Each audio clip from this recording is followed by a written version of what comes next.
got the going to elect Boston a bomber. constituent You got assembly, El and Chapo. this constituent Oh, assembly God. would then, Ted Kaczynski be able could to have create been this there. Democratic Federated Russian government.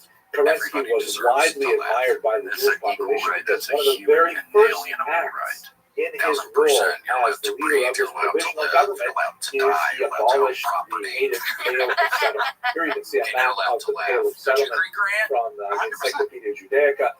It was hated by Jews in the 20th century because it placed all kinds of anti-Semitic restrictions on Jewish activity, commercial activity, traveling, education, you name it, and Jews were clamoring to have clear televisions. They want to be able to, free themselves from the Pale settlement. So you make sure they're not stashing Zelensky stuff. abolished this highly discriminatory restriction on residents. Here, by the way, you can see another map that gives you a little bit of sense of the density of Jewish population. Some writers from the time considered it a massive ghetto because of the concentrations of Jews. Feel like you get away with it each day. Kerensky was really trying to do things right, but on the other hand, it was his sheer dedication to doing it properly that ended up bringing the whole thing down. Because by pushing on all really important discussions, Could you imagine this Grant like accidentally dropping something off of his tray in the cafeteria and the guy bends over and then he just starts brutal. What about all these just all over the place, blood their squirting demands, and what about the everywhere. urban workers and so on? And they basically couldn't do anything until they had a constitutional assembly, and by constantly pushing it off until that time when it could be properly constituted, the communists were able to take advantage and ultimately undermine Zelensky's efforts. The genius behind all of it was Vladimir Ilyich Lenin, shown here, who was really quite a destabilizing force in Russia during those months. Well, there's some wonderful hash green chili first version revolution of this. in February, March, and the second revolution, which is really the communist revolution of October, November I want to have it again 1917. just because you guys Here's a piece of propaganda from the era that shows Savage Lenin meaning Comrade Lenin on top there with his characteristic soft cap, and he's getting rid of all of the negative classes in the Russian Empire. You can see various, nobility and the Russian Orthodox clergy at the bottom. Same And thing. you can see also what looks like a monopoly man. This is sort of the turn of the 20th century caricature of a capitalist. You may recognize the top hat. Typically, there's a waistcoat and usually a bag of money. And quite often, not this particular example, but quite often, the capitalist is not so thinly veiled as disguised for a Jew. Usually, it is the Jewish capitalist that's portrayed in these images. The communists, however, were unusually strong on minimizing anti-Semitism at this time, especially in comparison to their rivals like the White Russian movement, the monarchist movement, and anarchists and so on. But we'll get to that in the next video. But anyway, over the course of a few months in 1917, Lenin was able to really mobilize a wide-ranging network of Soviets, the original William Montgomery first. And these are like sort of local take away the groups of leaders who are motivated by socialist ideology who want to take over the means of production themselves. And you have Soviet factories, Soviet municipalities, and so on. And ultimately, he was able to take over and disband the Constituent Assembly and proclaim the Union of Soviet Socialist Republics, the USSR. That's ultimately what occurred in October of 1917 in Russia, and of course in New York it would have been recorded as November of 1917. Now, just to give you a sense of the kind of tension, here's a piece of white Russian propaganda that gives you a sense of some of the opposition. Oh yeah, it's a movie I think you have talked about. The white Russians were those Russians who were very much against this new phenomenon. Sometimes they may have been less hostile to the provisional government, but they were definitely hostile to the Soviets. And some of them really wanted to bring back the monarchy, others wanted perhaps a more gradual approach to capitalist Russia. But anyway, this poster refers to the death of the International, which is essentially a gathering of socialist thinkers. And the idea was here that Lenin, who's shown here some kind of weird Aztec priest that's red. The director And next to him with a bloody apron is Trotsky, Jim who Carrey, discussed Andy Kaufman one that was on Trotsky, Netflix. the head of the Red Army, Really great was a very prominent Jew. But Yeah, because I was wondering how they met, and I think he just met him like at some film studies thing, like some film like in college or something. It's probably Russia on the altar just thought he was a of giant statue character. called Thought he was a total goof. Gosh, yeah, at the very beginning when he's talking about like he doesn't say cutscene, but he's talking about whatever. I'm thinking, oh gosh, I just remember when I would get all arrayed around him constantly talking about cutscenes. I'm like, I'm just. Oh yeah, he said it. But I was like, oh my god, really? It's like you. I'm glad you don't watch that. I always try to get people to watch that. There's like all of these very interesting And people. what's his name? Who says vodka? Interesting figure here. His friend passed away like last year or something. The curly hair guy? Yeah. What happened? He just died. I think he had a heart attack. He was doing too many drugs. No, he was sober. He was sober. Oh, he stayed sober. Yeah, he's never partied again. Okay. Oh my I thought he was a sugar relapse for sure. Yeah, that's what I love the scene where he's talking about getting drunk and calling on to Tangiers. Yeah, Morocco.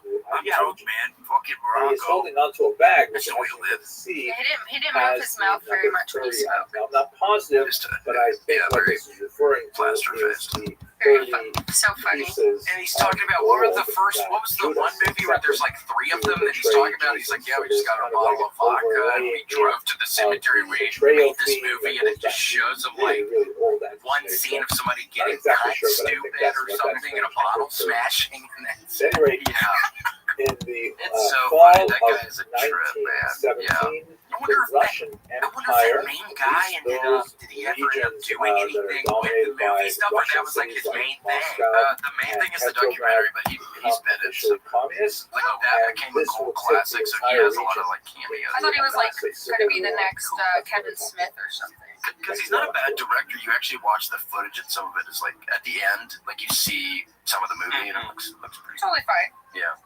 And his one brother is just kind of talking shit with his Hooter shirt on in the backyard. And it was good to see that was actually his family. Yeah. They look alike. I know, yeah. Yeah, and I was shocked when he has like freaking 3 kids. I know. I was like, this guy? With that older woman or whatever. Yeah. Oh, yeah, the old-ass girlfriend. The whole thing is hysterical, yeah. It was Ray, the old uncle. He's always like rest in peace to that Bill. He was wonderful. He was so sweet. Hilarious. And then, at the end it said how he dies. Yeah, too old to live, too old to die. He didn't have to experience 9/11, though. I think he was spared 9/11. I think it was before that. Just made it. But he probably, what happened is he saw Y2K and that freaked him out so bad he passed, for sure. Oh, he hated computers. It killed a lot of people. People don't talk about that. People get scared of things and die.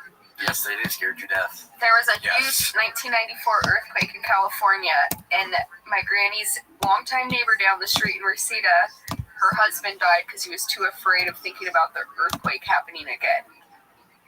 And it just, what did he have, a stroke? Just took his life? I don't know. Do you have a heart attack when you're scared to death? I don't know what happens to your body when you're literally scared to death, but he was scared himself to death. It starts in the tensils, and it gets differentiated all the way down to the colloquial.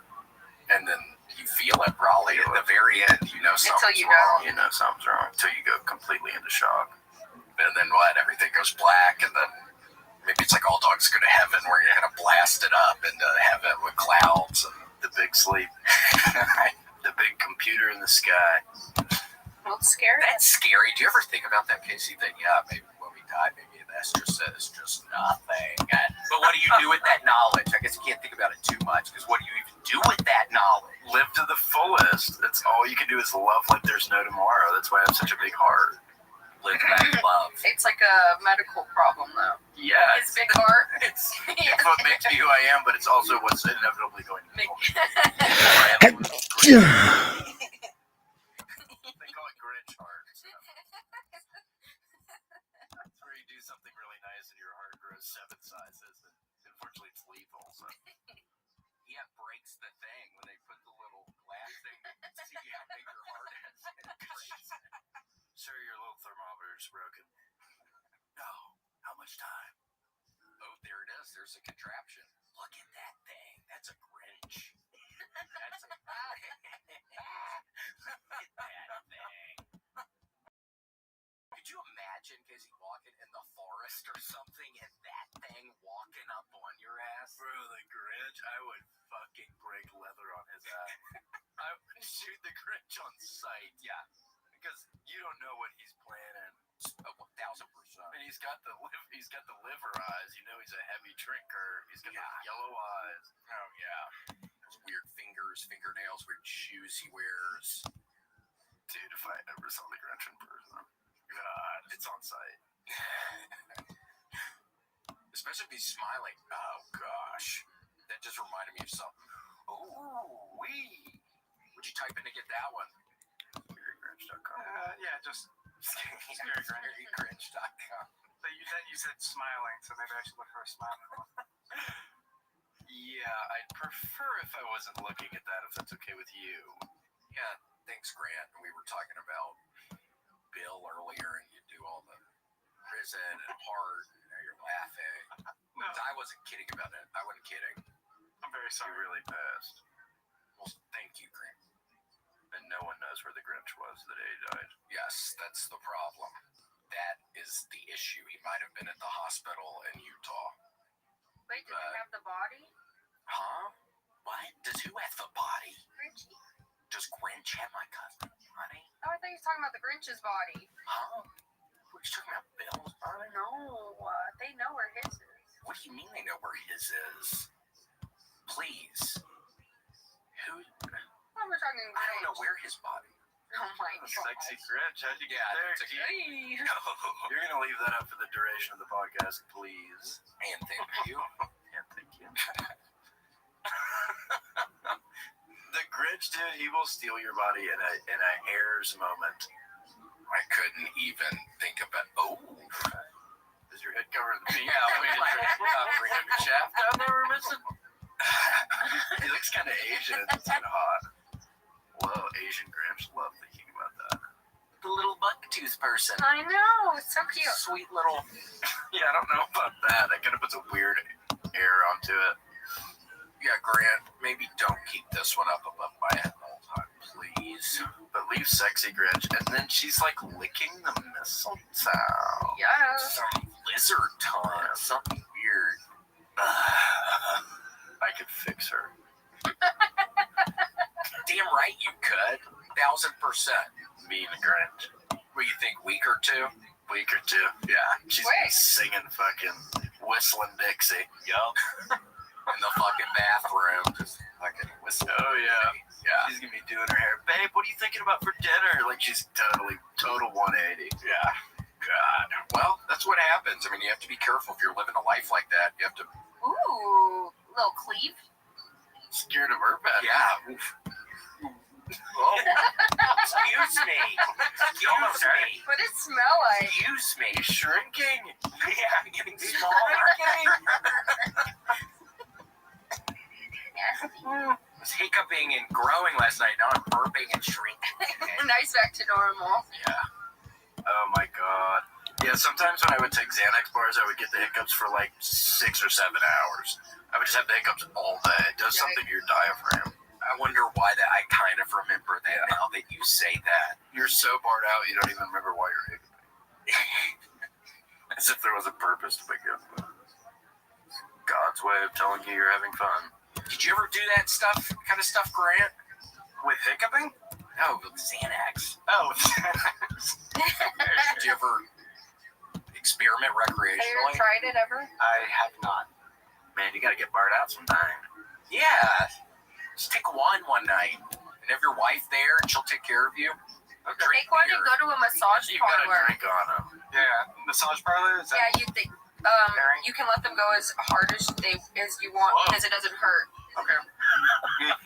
I think that's a thing with Xanax. Yeah, that goes hard and it doesn't hurt because you don't really care. And then you feel it the next day. You're medicated to all hell. And then you feel taller. It makes you taller and it makes you not feel pain. Yeah, and then the next day you look down there at your junk and it's just a horrible mess and mangled. You don't even remember what happened. What did I do last night? I think I got massaged all hell. It's better when I just fucking elbowed everybody in the fucking frat house the one night. Just barred out. I don't know if I was barred out, actually. I might have been. But just nailing everybody in the chest as hard as I could with my fucking elbow and then waking up the next day and not being able to move my right arm. seeing what happened last night. And then slowly coming back into my brain the horrors that were occurring all around me. The literal horror taking place. Yeah, this sort of hellscape. Because I would do things like I'd get barred out and I would jump on my friends. Like I'd just jump on their backs and it starts feeling fun. Like the movement of falling, the movement of punching. Like it's a fun thing to do when you're barred out. Oh, hell yeah. TJ, my old roommate TJ, I remember at one of the PCBs. It was on 311 day. Whoa. So we were listening to 311 up in the room, and then he fucking snorted a Xanax bar and then started punching holes in the fucking, just the, I don't know, it was bad. In the hotel wall? Yeah, in the wall. Oh, no. Punching holes. Yeah, no security deposit. Yeah, you don't get that back. That's what that crowd was a, they were there to see Chapel Roan, and then they showed a picture of the Grinch with big tits, and they started rioting. Damn. Is that how that started? 6 people lived. Everyone else died. Yeah, and that's a shit ton of people. It's like a giant concert thing. There were 6 survivors. It was Lollapaloozas. Damn. It's almost as bad as the house that caught fire, that one venue that caught fire during the concert. The Great White concert? Yeah. Remember in New York, we were seeing the flame shooting up in the gas. I was just scared that it was going to catch fire at one point with the confetti falling down and the flame shooting up. On the stage? Mm-hmm. At MSG. They're pros at that. And by the way, it's not Gardens. It doesn't have an S on the end. It's not even a square. It's circle. Circle, and people would think Madison Square Garden Square Circle. And there was a store in there called something Corner, and there ain't no corners. No corners in a circle. So I'm a little confused. Yeah, I think we might have been at the wrong end. I think it was the wrong place. Yes. God, look at that. What is this, Grant? This is DMX, apparently. Oh, he used all the pyro. Damn. I like how DMX had the Viking helmet in the back, or whatever that is in the background. Wow. Satanic. It's pretty warm. Well, at least it's in heaven. Yes. Yeah, rest in peace. I think he is. He had songs talking about God, so I think he's okay. I think he is in heaven. He was religious. X. God, that Rough Riders anthem, I remember seeing that music video for the first time, and it just kind of changing my life a little, just seeing how hardcore you could get. Yeah, it was one of the coolest things that's ever happened. Yeah, oh my gosh. What does he say at the end? Talk is cheap, motherfucker. Talk is cheap. I love that.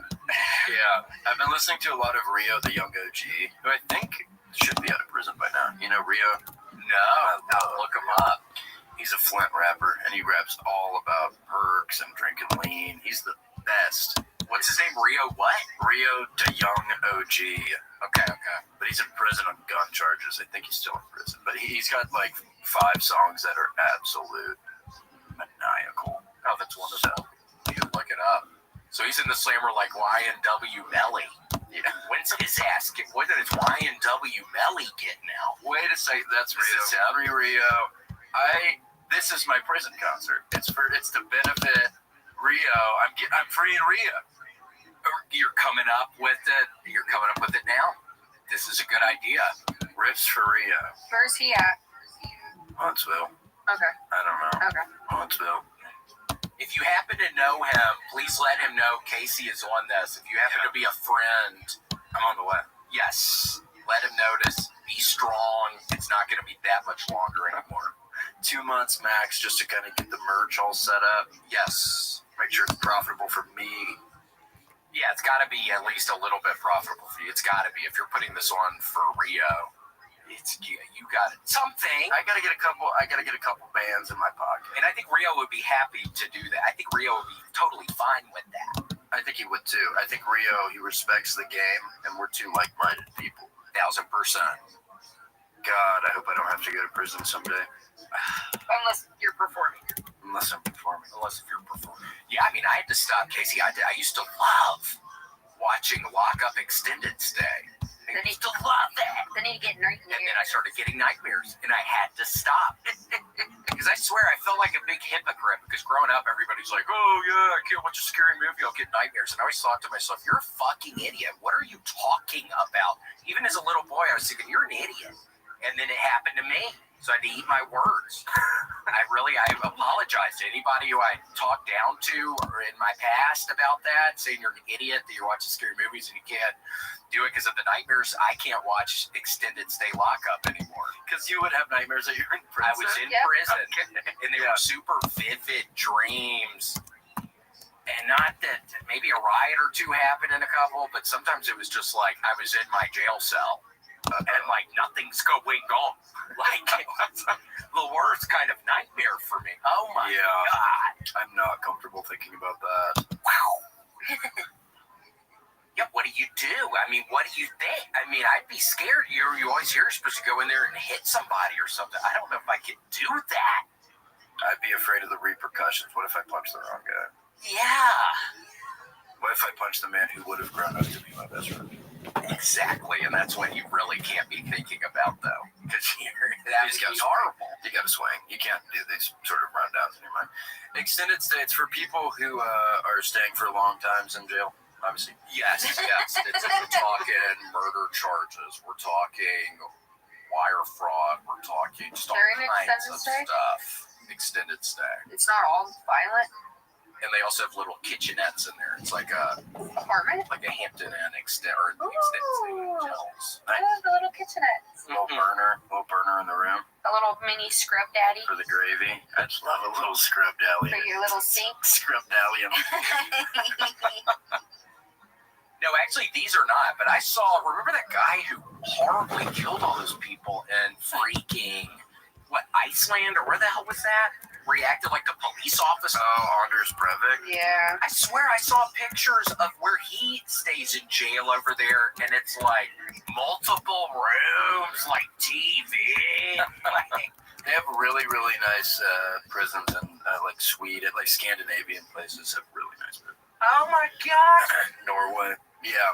Yeah. And whatever, but it's pretty nice for somebody who killed a ton of people. Yeah, it's like minimum security, and they have like food and TV and like pickleball. Yeah. And they're all best friends for free. Yeah. It doesn't cost money to make them. It's mandatory. Friends is mandatory. It's a rule now. Did you know about all that, Grant? Yeah.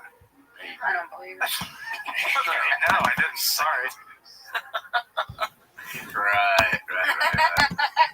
How do you know all that?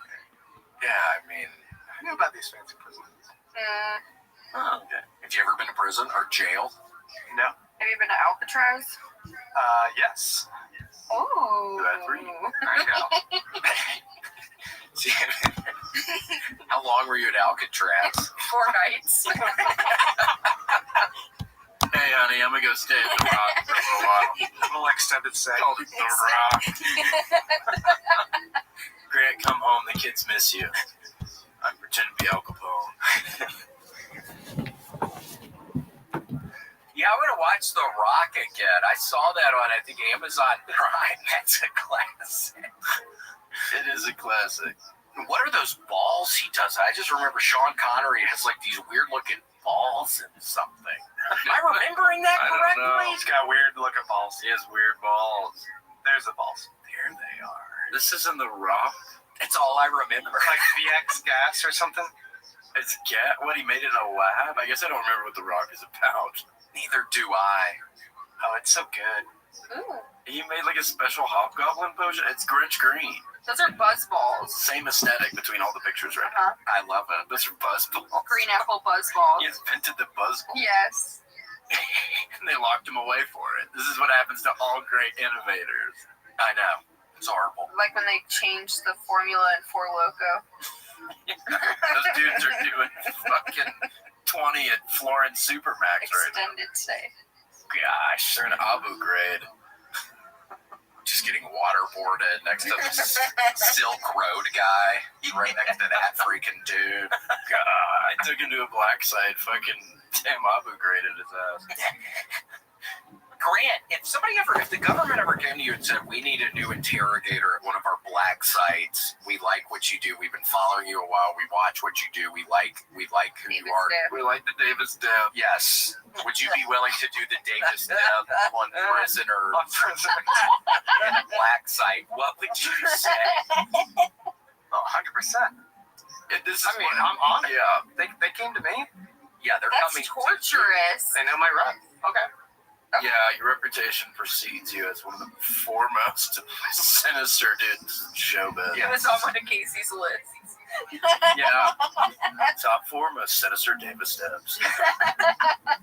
Numbers 1 through 4. Grant Davis.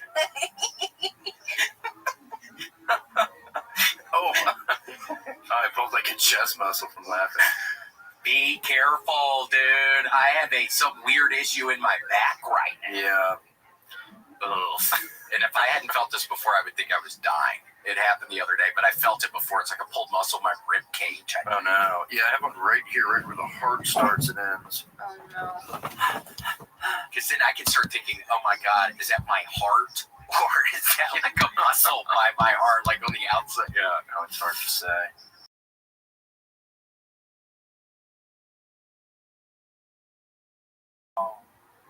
I don't know, like 10. That's a good one. That seems pretty good, right? Like $10 per person or 10 G's a month? Oh, dollars? I don't want it. So what money's no object. Yeah. Apparently money's no object. So what are you going to do if 20 years down the line, everything goes to shit and you're in Ecuador or something, and then the other country finds your ass? Are you going to... They're coming to get me? Just say you were following orders? Are you going to take responsibility for your actions? Or are you just going to kind of get... That's why I have the fake tooth, right? A little cyanide? Yeah, you're going to take your own. The coward's way. The coward's way out? So just put a thing with your other tooth and then you just swallow it. Yeah. I'm a weak man. Sure. And who can blame you? You're taking the coward's way out. Yeah, I was reading about that this past week, about the German guys who they would go down to South America, and then they ended up busting some of them down there. Yeah, they would go to like Brazil, right? Yeah. And Argentina, that was the big one, Argentarland. There's a bunch of SS soldiers in Argentarland just surfing the waves. That's how Joseph Mengele died, the doctor of death. He escaped Argentina and then he drowned in like 1970 or something. Oh yeah, he had like a heart attack in a pool. He was one of the guys I read about. I went down some weird Wikipedia wormhole reading about those guys. Nazis in Argentarland. And there was some Jewish couple that was finding them all somehow. Yeah. Or finding some of them. Some sort of Avengers thing. Magneto. Oh, I forgot about Magneto. Who's your favorite, Grant? I don't know. Spider-Man's pretty great. Cool. Great. Okay. Anybody else? Dr. Alligator. I don't know if I have a favorite. Oh, well, hold on. Word to the wise, if we do not play this new, or it's not new, but I was playing it last night. FNAF Security Breach. Yeah, Five Nights at Freddy's Security Breach. It's scary. And though, yeah, Montgomery Gator, you walk... Too scary. Yeah, you walk past his room that he's in, and you're just hearing all these loud banging noises, and you're scared he's going to break out. And he does break out there and chases you. yeah, then he chases you. It's scary. And now I'm in part. I had to put down the controller last night. Yeah, the daycare, and there's this very demonic guy that looks like a sun and then looks like moon. Very scary. I don't know if I'm comfortable with that. Strip. Whoa, the security guard's kind of sexy. I know, this is security guard looking for your ass. Oh my God, is that Vanessa? Yeah, Erica knows a lot of the lore. She watches. Lots of hours. Yeah, and I indirectly know because I will hear your phone playing those things. So we're very well versed in the history of Five Nights at Freddy's. What? So you watch like lore YouTube videos, or you play the games a lot? I've only played like the first 3 games, but I watch a lot of lore videos. A whole bunch of lore. And When the movie came out, I was like, I need to see what this. I need to know if this is gonna be good. It was good. I watched it on the airplane. I was so scared I asked them to land it. I said, I'm sorry, you guys offered a really freaky option. Would you mind turning back? Yeah, Erica was watching something on the flight, and it's all this. There's kids behind me, and I was like, am I allowed? And they're like totally like peeking through the crack. And some guy's head falls off. And I'm like, William, should I be watching it with the kids behind us? And you should, because they were piece of shit kids. Yeah, they were doing the thing. I swear, it's every single time. Somebody starts kicking my chair, kicking your chair. Yeah, we're never behind like normal people ever. Brutal. Or in front of. It's just not right what some of these kids are doing now. The parents didn't do shit. The dad was so goofy. He's like threatening them. He's like, "You're gonna get some consequences." And I elbowed William. I was like, "There hasn't been a single consequence on this plane." And he's like, He's like, "You're gonna have broccoli for dinner." I was like, "Go fuck yourself." You know those kids know that's your consequence is broccoli. Yeah. You're just playing. You're just playing, asshole. And then they were doing a screaming competition, the kids. Yeah, there was screaming right in our ear. And I was like, none of the parents were like, can you be quiet?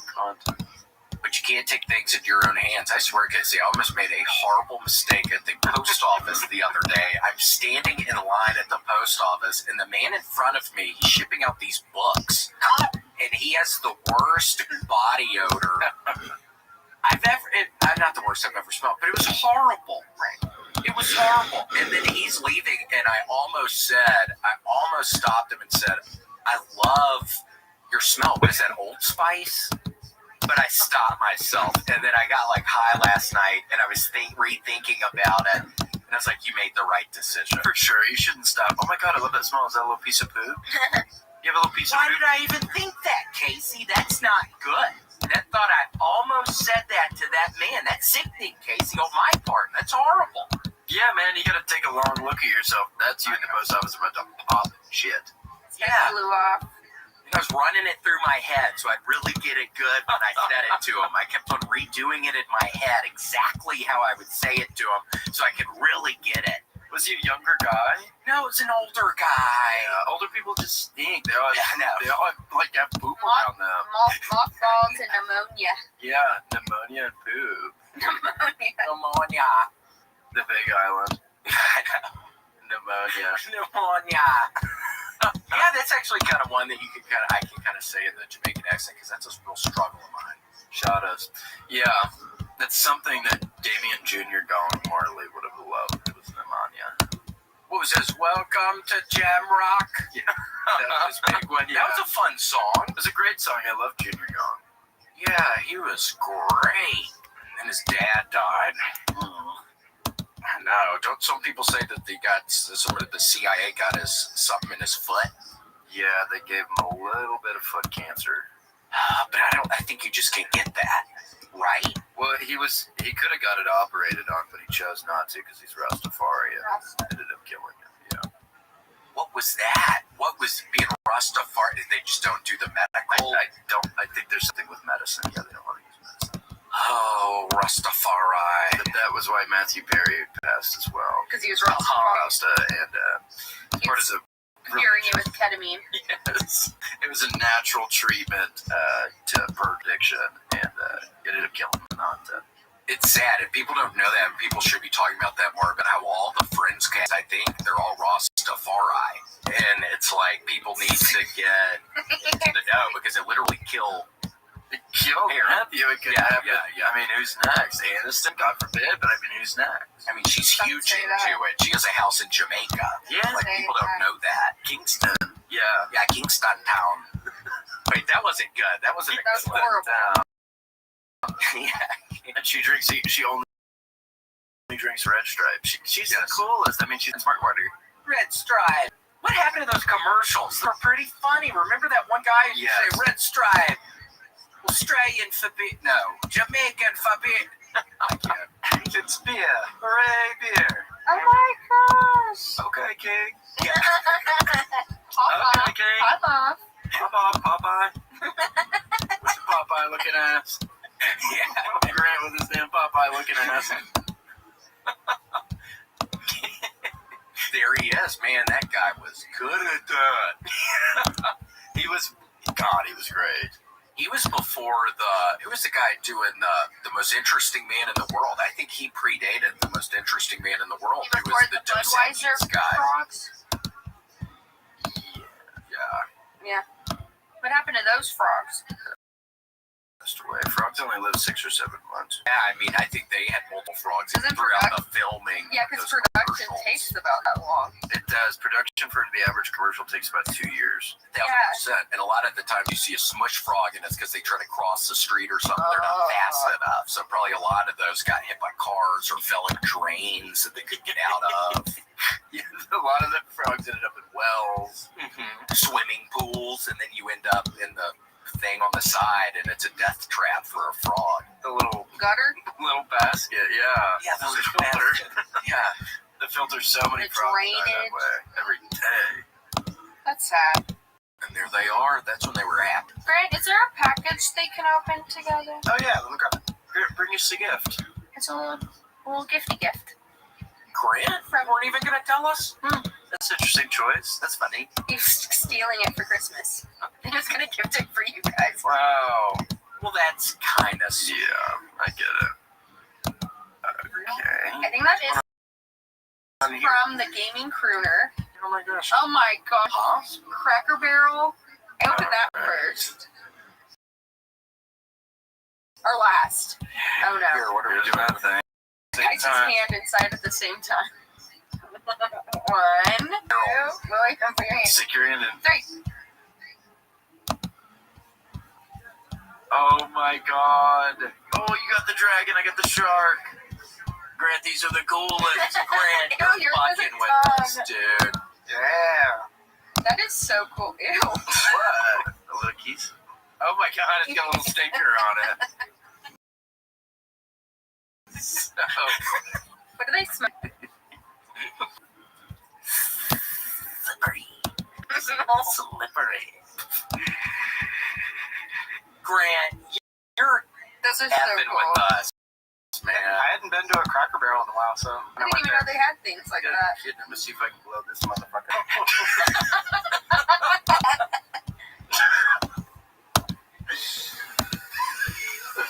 Oh my gosh. I didn't know you could. Oh my god, Casey, don't pop the shark. Now we're having fun, and this is how we have fun, Grant. You knew we would. Gotta make it tight. Hold on, yeah, something happened. You got it. No nose. Wait, no nose. Okay. Poor William. This is like food, Grant.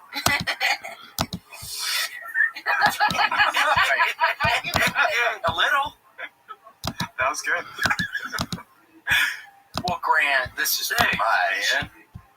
This is too much. No problem. Christmas in July. And we got the ones that matched our personalities the best. The red one and the gray one. And the gray one. Grant, you're too nice. I mean, this is almost too much.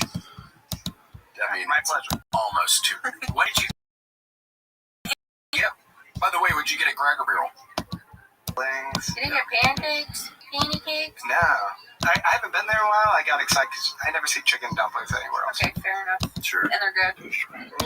Did you bring your children and your wife? I did. Did they all have a good time? Whole family affair. It was great. Would you eat the biscuits or the cornbread when it came out? Ate there with the in-laws. Nice. Jealous. More power to you, man. Are y'all getting along a little better? A little bit better. Cool. One step at a time. Yeah, y'all were at each other's throats last time we talked. Well, it's getting better. Cool. Yeah, you guys got another package there? I don't know. Yeah. What's this? This is from our man, the Gaming Crooner. Hey, Casey, we met him. Yes, we did. Oh, I met him again as well. Nice. Somewhere. I took a picture with him. Nice guy, nice guy. Yeah, he seemed like a very nice guy. Where was that Gaming Crooner? You'll have to reach out and tell me. We watch his videos somehow. He plays scary scary video games. Oh, I like stuff like that. Me too, because I'm too afraid to play. I can only watch people play it. So open it up. It's very cool. Do you know what it is, Erica? Yeah, he's told me. What did he tell you? Yeah, what did he tell you? It's a sweet picture of his face. Oh no.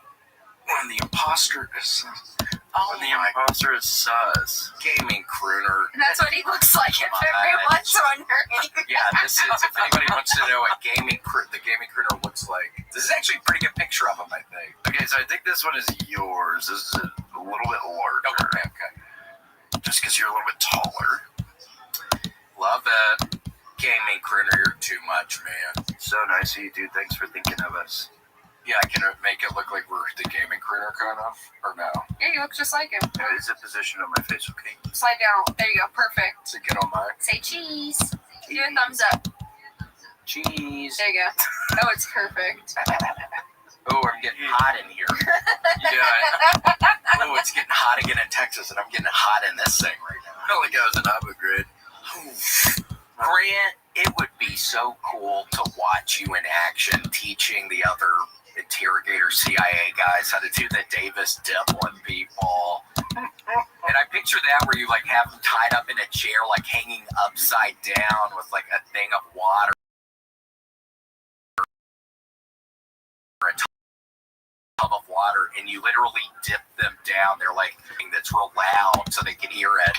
Dip them under. Where is Abu Bakr al-Baghdadi? You're dipping his nose in an IPA. Which would probably sting like hell. That's probably worse than water. After a while. Yeah. So funny. Very funny. Well, we had the time of our life. Oh my gosh, it is so nice to have you back, Casey. You've been so busy, which is so wonderful. But nice to have your ass back. I'm so happy to be back. I miss doing the podcast. I'm happy to be back. But it's wonderful you've been so busy. Your ass is heading out right after this. Yes, I'm flying to Huntsville, Alabama. And, yep, I'm finished up with the first leg of my tour. You can see the other dates at CaseyRocketComedy.com. Hell yeah. Sounds good. I wonder if you'll get some rocket scientists. Aren't there a lot of rocket people? Oh, yeah, is that your launch pad? Yeah, I think there's NASA maybe or something down in Huntsville, Alabama. Oh, it's by Cape Canaveral. Hopefully. I don't know. I don't know if those words are right. It could be. But, yeah, we're having so much fun. Thanks, Gaming Crooner. How fun. Yeah, thanks, dude. Am I jumping the gun putting this up? No. No, Okay. we have to do 2 ads, and Casey has to catch his flight. Okay, well, that's Matt Foster, Rachel O'Donnell, Zenny, Shady Shane, and Kaya, Zatrak, Setsky, Metsky, Shiva Snow Roach, the Gaming Crooner. Oh my gosh. Ooh, hold on. We got Beef, obviously Big Rig 0485, Bronson Pooh His Pants, Brian Vanderween. That's a new one. I think that's a new one. Corbin Jones. Data Fox. Dingfo. Daniel Hunter. Ooh, yeah. Destiny A4, one of our oldest friends. Something terrible happened. Dova King. Dr. Pete. Gigi. You can't just add more. Times 3. Times 3. There's 3 of them. How come no one else has 3? He subscribed 3 times. 3 times. Well, he's sweet. It's probably because he's making a shit ton of money off of the videos he's doing on YouTube. I'm kidding. You make wonderful. Thank you for passing it back. Yes. Josiah, Justin Threckle, Jenny J, Captain Chaos. Come to my Facebook. Or get the whole Facebook group. That's nice of them. Kyle Heath, Larry, Matt Foster, Rachel O'Donnell. And then we had Shady Shane. I think did we miss some? I don't know. Anthony Split. They missed. They didn't do it on purpose. Vicious McFisty, White Magic. I don't think we said that. We missed one. BB Double Wise Harrogate the 4th. Ooh, that's a mouthful. Yeah, that's a tongue twister. William Montgomery, Union Army General, and Anthony Split Pants Marginson. So that's different. He changed that one. Fart of Sean King, Sean, Ashley Belfield, BB. And I'm going off script. I'm shouting out one of these bounty hunters every week. We're picking one to shout out. Yes, William Tit Pants. Shout out William Tit Pants. I think it's to be specific, Titty Pants. Oh, Titty. Oh, William Titty Pants. Why aren't you a mercenary, sir? But we totally appreciate the bounty hunters, but you really need to figure out what's going on. Name would look better with the bright green. Yeah, and help us figure out still what's going on with the child soldiers. We're still trying to figure out what is going on with child soldiers. The issue and the child don't even know what's going on anymore. Like, really, yeah. And we're going to, by any means necessary. Yeah, and that is a threat. You leave the force. Threckle. It's a threckle. It's a threckle. That's a Dr. Booth, man. Yeah. Well, so Gator Hater 365. Take that one down. Yeah, you're done. No, I like it because I like Haters. hater with an 8. That's fun.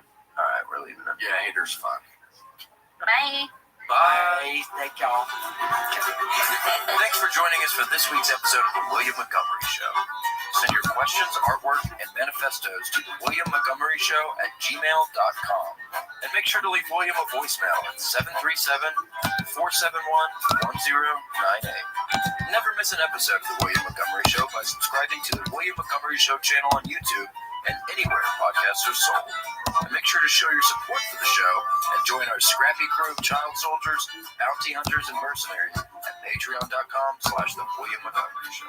Check out William online at william.f.montgomery1 on Instagram. For more William Montgomery, check out Kill Tony on YouTube and check him out live at the Comedy Mothership in Austin, Texas every Monday night. Find more of me, Casey Rocket, at patreon.com/Casey Rocket. Follow me on Instagram at Casey Rocket. This episode of The William Montgomery Show is recorded at Record ATX Studios right here in the heart of Austin. The William Montgomery Show is produced by William Montgomery and Record ATX. The anthem is sung by William Montgomery. The drums are sung by William Montgomery. The words are sung by William Montgomery. Thanks for joining us. See you next time. Shh. Who the fuck said that? I'm trying to have fun tonight.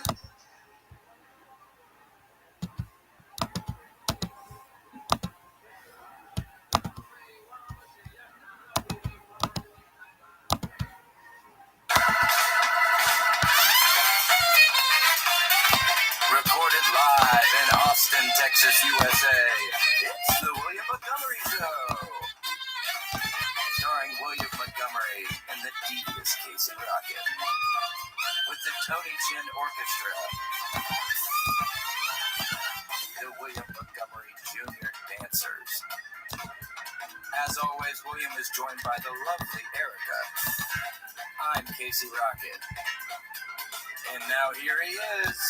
The big red machine, the Memphis Strangler, William Montgomery. Okay, well, we have a incredibly special William and Casey is out again. He's on the road. He's back next week. So we missed Casey, but we have quite the episode today. Okay, we have Brian Redband, my sweetest friend, Brian Redband, who it was his birthday. I won't say how old. I think I heard how old you were, though. Yeah. How do you feel? I feel older. You do? Yeah, I turned 50, which is just horrible to say. That's just horrible. Can you imagine being 50, William? In 13 years, it'll be soon. Yeah, my dad turned 60. Yeah, thanks a lot. 60? Wow. Yes.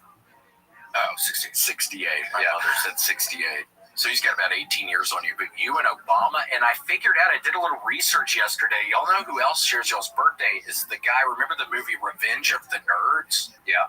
Remember the real kind of big, scary guy who was always a jock in movies? Y'all share the same birthday with that guy. Wow. Pretty exciting. It is. I don't even know what he looks like. Yeah. You can picture that, Grant. You know what I'm talking about? Yeah, you're talking about Ogre. Ogre. Yeah. I'm more of a Booger fan. This guy right here. Oh, yeah. Yeah. Nerds. That's right. I wonder what he's doing nowadays. I don't know. I don't know if he kept on acting or if he's even still with us or he had a good head of hair. He probably does like theater or something. He's probably a theater guy, theater nerd. Looks like Joe Cocker kind of. A little bit. Joe Cocker.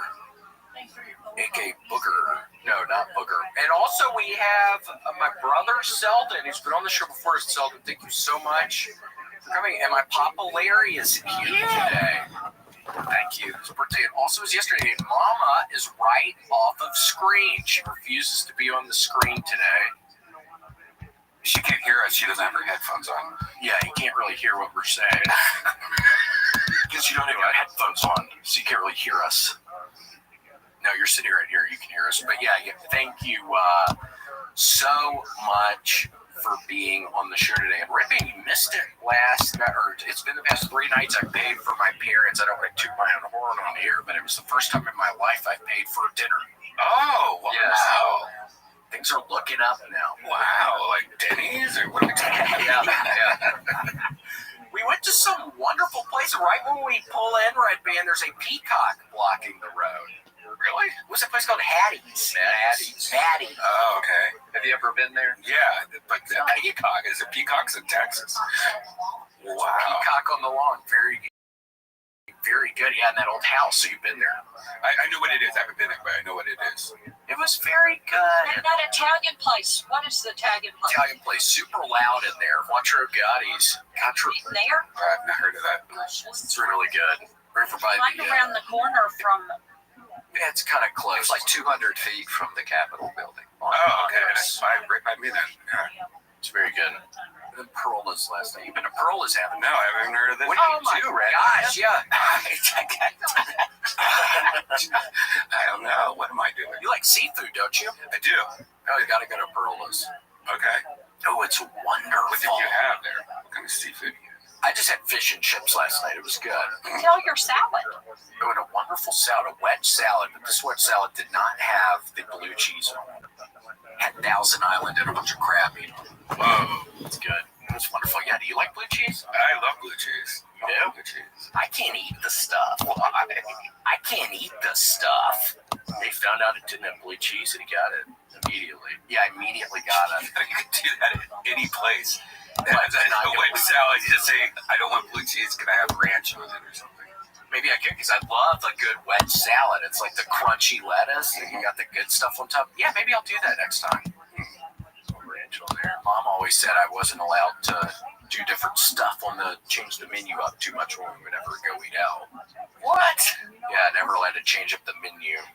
That's crazy talk. So, hey, Greg, could you adjust the server interface, please?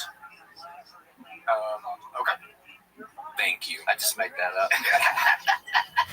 I do that at work to our IT guy, and he just rolls his eyes and walks away because he knows I have no idea what the fuck I'm talking about. So your server interface is just Windows NT usually. It's just usually the Windows NT. Yeah, you know Windows NT. Yeah, Larry used to write for his company on their website. He used to write the words of wisdom, or what were they? Just, the monthly words. It was management advice, but I would just string together random ridiculous management words, buzzwords. Yeah, buzzwords. And they put it in our firm newsletter, and everybody thought it was real. Papa would always come around and show us all the newsletter. But it was funny. It was funny stuff. What's an example? Give us a good one. I'll have to think about it. When I come up with a good one, I'll tell you. I'm 68. Did you feel older on your birthday yesterday? Not too bad. I mean, How many push-ups you have done? Oh my gosh. I try to do my age. Let's put it that. For anybody that didn't hear that, my mother asked, how many push-ups can you do? And he tries to do. So now you're doing 68. That's awesome. Thank you. I did 20 for the first time in forever 2 days ago, and I'm still really sore. I haven't done them in a year.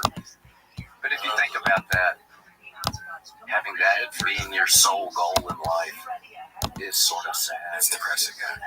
I got to do something else. What, the 68 push-ups? Yeah. You are driving faster. He got older and he started driving faster. Aren't you driving like a bat out of hell now? Well, I started driving faster after I had cancer treatment. I have no idea why. Seriously. Really? Yeah. It's just like, it's kind of similar to Breaking Bad. Again, I'm on the final episode. It's kind of like him. He got cancer and he started selling meth. But yours wasn't selling meth. It was just driving faster. You're in a rush because you see that your time is... That's exactly right. You better get close to that mic. They're going to yell at you. There you go. Yeah. Make a little noise. Hold on. Selden, last night, I don't know what we were listening to, but your whistling was angelic.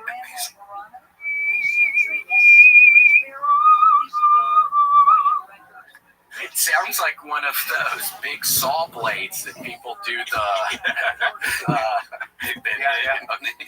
violin thing. Yeah, with the violin thing. It's haunting. It's a haunting whistle. It is. Very much so.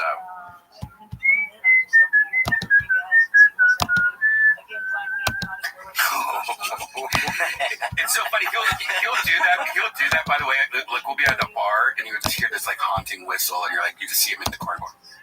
Wow. Yeah, a little noise of some sort. I think. Oh yeah, Selden's in here. Selden. Yeah, what's that other one you did?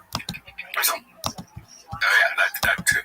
Last night at dinner, he kept making all these sounds just in the middle of dinner. All kinds of sounds. It's fun and disturbing. I fell in the shower a couple months ago and I've just been making noises a lot more since. Did you hit your head? Hit my fucking head. That happens. Does that ever happen to y'all where you're putting like shampoo in your hair and then you grab onto the side of the shower because you felt like you were falling in through the curtains? I get fainty in the shower a lot. I take really hot showers, and sometimes when I get too much shampoo, I'm like, oh, where am I? Yeah, I hate that. Y'all have to grab on a shower pad recently. It's pretty nice. Shower pad? Oh, yeah. That's good. It's great. Totally. What is that, on the floor? On the ground of it? It's got suction cups on it. Oh, that's what you gotta do. It's soft, too. It's really nice. I don't like it, though, because when you pee, it stays under there, I think. Well, it is nice when you do-do. Yeah, I would have doo-doo particles all in that freaking thing. I would have to clean mine pretty often. Yeah, little doo-doo particles. Well, I'm good at cleaning it up after each shower. I would like to think every time I walk in the shower, every time I leave it, it's a little cleaner. Yeah, that's how I look at things. Yeah, as long as you just waffle stomp it on in there, you're good to go. Well, with my setup, you can't do that because there's a thing that comes up, so I have to get my fingers in there with a piece of toilet paper. It's cleaner. It's always cleaner than when I enter. We started joking. Hey, Redman, are you excited about New York? I'm more stressed. You know, luckily Tony hides a lot of the show from me nowadays, so he's the one that's more stressed than me. So yeah, you probably don't have to worry too much about logistics or anything. No, it's more just. I mean, that's just when it's pay-per-view and that many people. Just that's a lot of like. Hopefully everything goes right. Yeah. For sure. Yeah. When are you getting there? I wonder if y'all can still come. I gotta go to work. Well, I just took a few days off, but thank you. They can't even go this year. Wow, Madison Square Garden. It's huge. It's huge. Hello Fresh. Grant, have you been watching the Olympics? I have.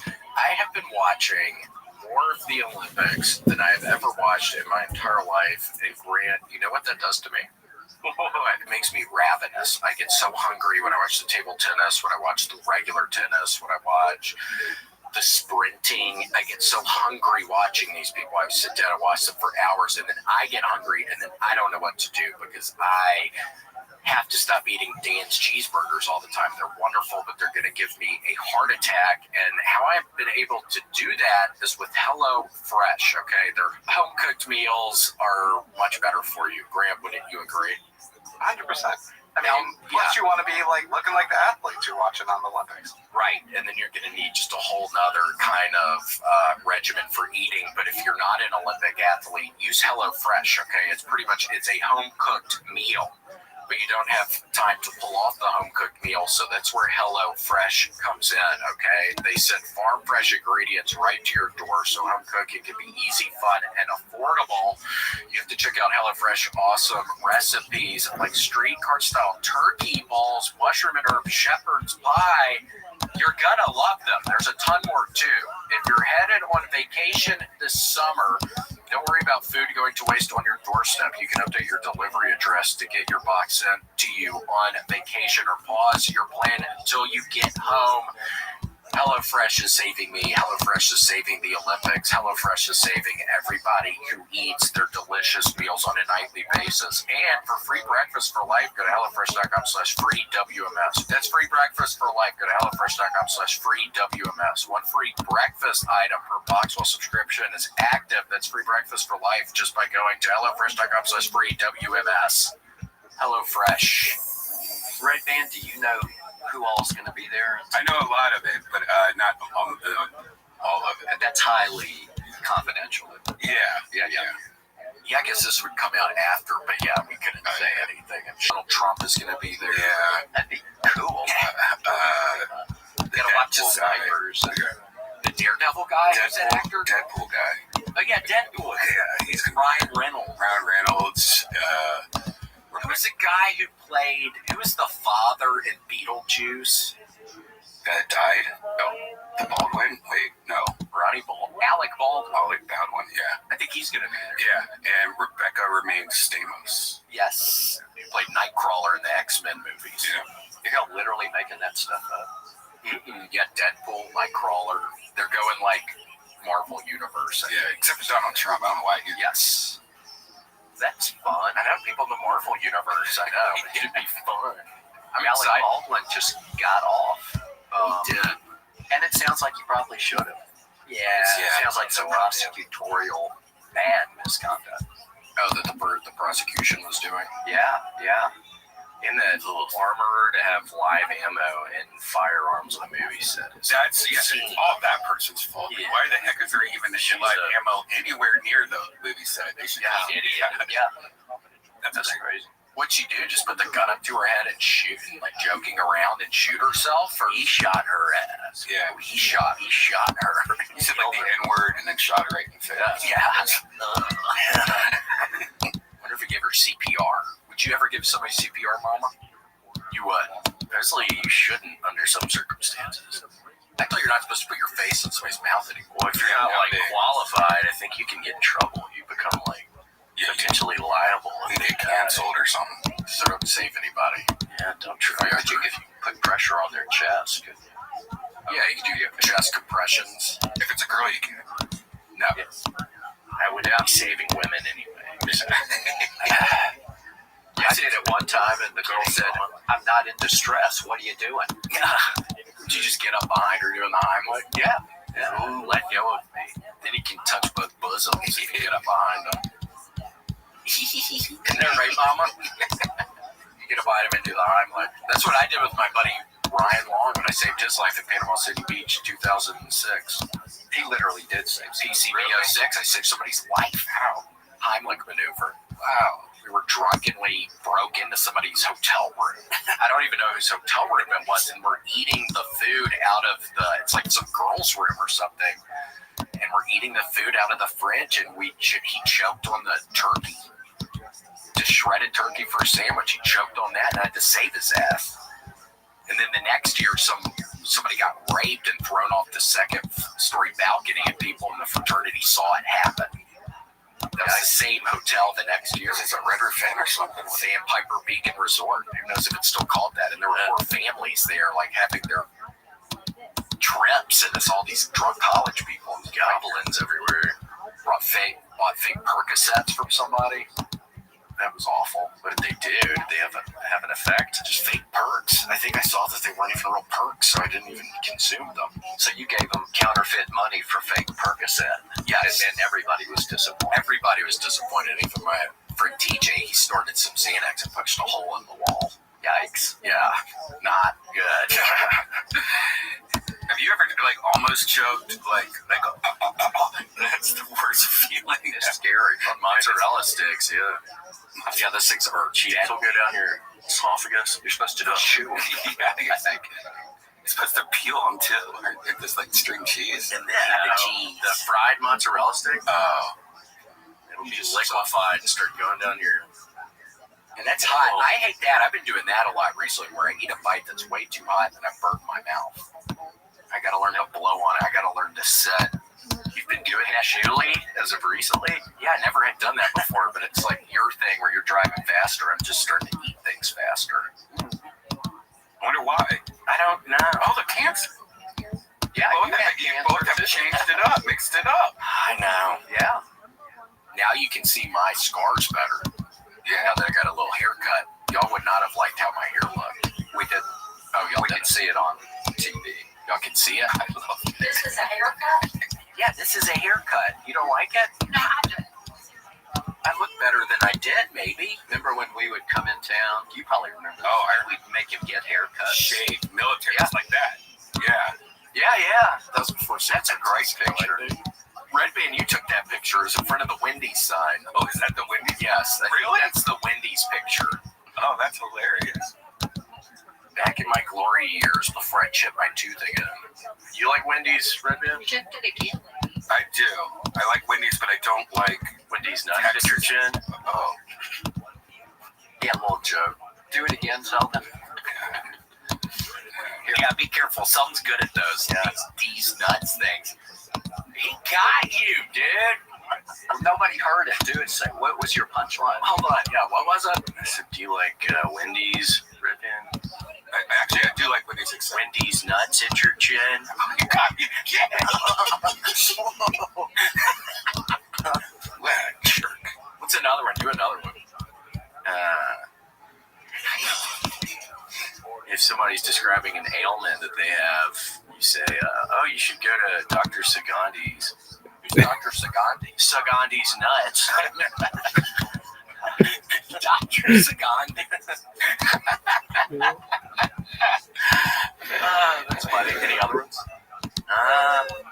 So if somebody, I gotta remember that. So if somebody's talking about an ailment, then you say the Dr. Sagandi's thing. Okay. Yeah, that's a good one to remember.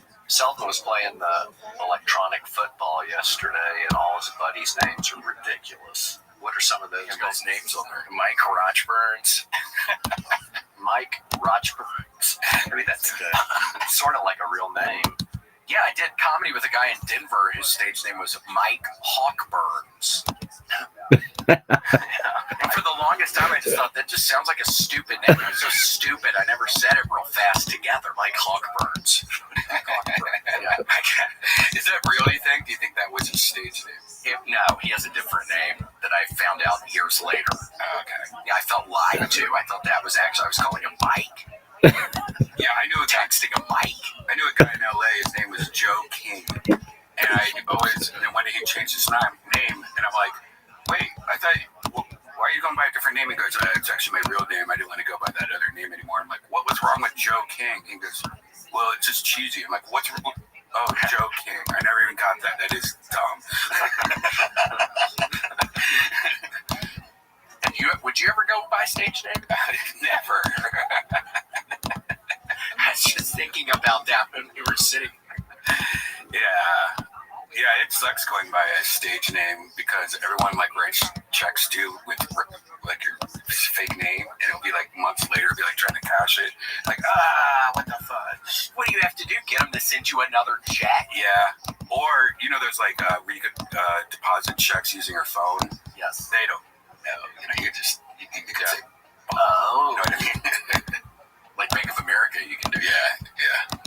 So you usually just do that too. How's Janice doing? Haven't seen her. She's good. She's getting all fat, Is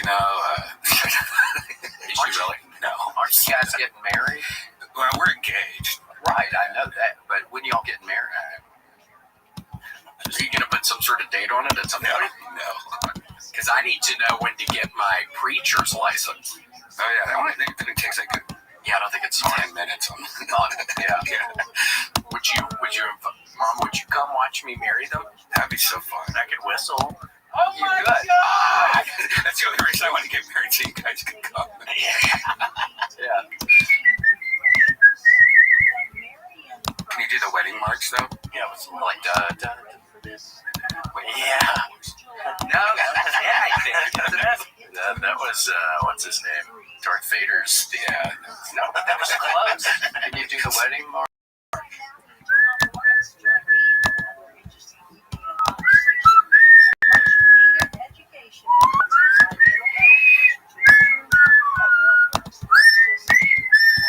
Wow, that's pretty good. Yeah, it was pretty good. Have you ever heard something like that, Grant?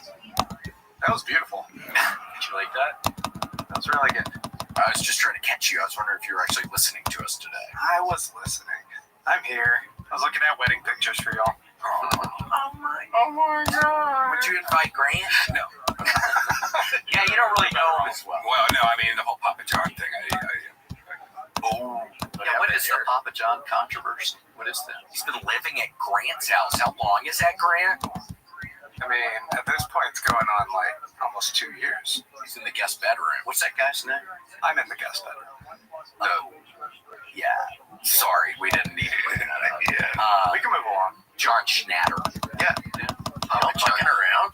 No, he literally lives with Grant. Things went south in Louisville, where he's from, and he's literally been living, at Grant's house. A lot of sexual tension and a lot of weird things. For 2 years. Yeah, Grant has 2 daughters, and he's married. And then this man is just living here. Isn't that weird? It's so weird. It's a little uncomfortable. You'll figure it out. You're getting more bold about it. I mean, you really do need to, before your daughters get any older, I mean, they need to have a real... He's going to be dishing that breadstick out soon. Well, again, that's a pizza reference. Yeah, it's pizza. A Domino's reference. Yes, Domino's. Is that Domino's? Look, there he is. It looks like he's right behind my head. That's what the Louisville Stadium's named after him, isn't it? He's a real big deal in Louisville. Did y'all know that? Yeah, real big deal. That in the bat place. They're all the bats in Louisville. You know who he's related to? These Costco guys. We're Costco guys. Of course we like the double chomp chomp. Yeah, the double chomp chomp chomp. I hate how that guy says that. Double chomp chomp. I hate their like zombie face. They're like, yeah, I love the chicken burger. Like it's horrible. Robots. There's Costco commercials? Yeah, I'm a Costco guy. It's on TikTok, isn't it? Yeah. And then sometimes it'll be a Sam's Club guy. Then it'll be like this. No, I'm a Sam's Club guy. I like the whatever that bullshit they sell at Sam's Club. Yeah. And they're on Cameo. I see they're going down on the list. Yeah. Yes. Oh, that's Papa John's brother on the right and their sex slave on the left. Yes. It looks like them. I know it's weird that they're brothers. The brother finally... Whoa. Did you hear that? Mattresses. Grant, I think one of my things I like doing the least amount in my life is going mattress shopping, going to the mattress store. It's like they don't let you get on certain mattresses. You can't lay down. Other times they're telling you to lay down on all the mattresses. You don't know what to do inside of the mattress store. But luckily, with a company like Boring Mattress, you can do all of that online, okay? Today's sponsor, Boring Mattress, is helping people escape from mattress hell. They literally only sell one mattress, so you don't have to worry, okay? A lot of these companies sell a whole bunch of mattresses, but really, you just need a mattress that's comfy to sleep on, and that's where comfy mattresses come in with Boring Mattress, okay? They sell the one mattress. It's comfortable, durable, affordable, and created to suit all body types and sleep styles, okay? This is a one-shoe-fits-all kind of deal. No more taking silly online quizzes to find the right mattress. Just get a Boring Mattress made with high-quality foams and motion-reducing springs. It's what you need for a great night's sleep with a 99-night sleep trial, so run under 100. If you don't love it, there's nothing to lose, okay? They'll even let you schedule a pickup, so returns are easier than ever. So you get a 99-night sleep trial. And if you don't love it, they'll pick it up, okay? Want a mattress that's better than it seems at a price that makes sense. Try Boring Mattress at boring.co. Get 50 off with promo code WMS. You get $50 off a Boring Mattress. That's code WMS at boring.co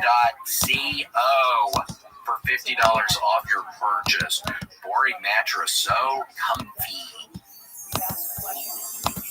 Do it again. That was my sex slave noise. Yeah. Familiar. Oh, yuck. Yeah, they're on Cameo, so if they're on Cameo, get one for me. Think about getting one for me, but also these people, they're on here. They do really good ones. But you know who doesn't do good ones, and he's got to figure this out, and I hate it because he has red hair. It's some redheaded kid.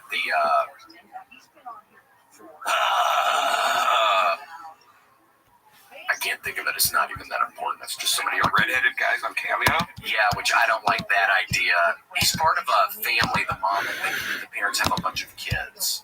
I can't even think of it. It doesn't even really matter, but he's a redheaded guy. He's not doing good. He's struggling. You didn't have an exclusivity clause in your agreement where you're the only redhead? You didn't do that? I know. I don't know. Some of these people, there's this one guy that looks just like Andy Reid, the Kansas City Chiefs coach. He's up on there a lot. I don't know how he's allowed. There's also some girl that's like a Taylor Swift. It's like Taylor Swift, but it's not actually Taylor Swift. Yeah, I know her. Oh, you do? Is she good at it? Yeah. She sounds like her. Yeah, I mean, it's easy. Just whatever. I don't get that. What's the deal with the girls liking Taylor Swift? So what is she not write her own? She doesn't write her own stuff. She grew up wealthy. You know what's weird about her is I don't listen to her lyrics. She has horrible fans that will attack you if you talk shit about her. But like all her music is like went outside and got high.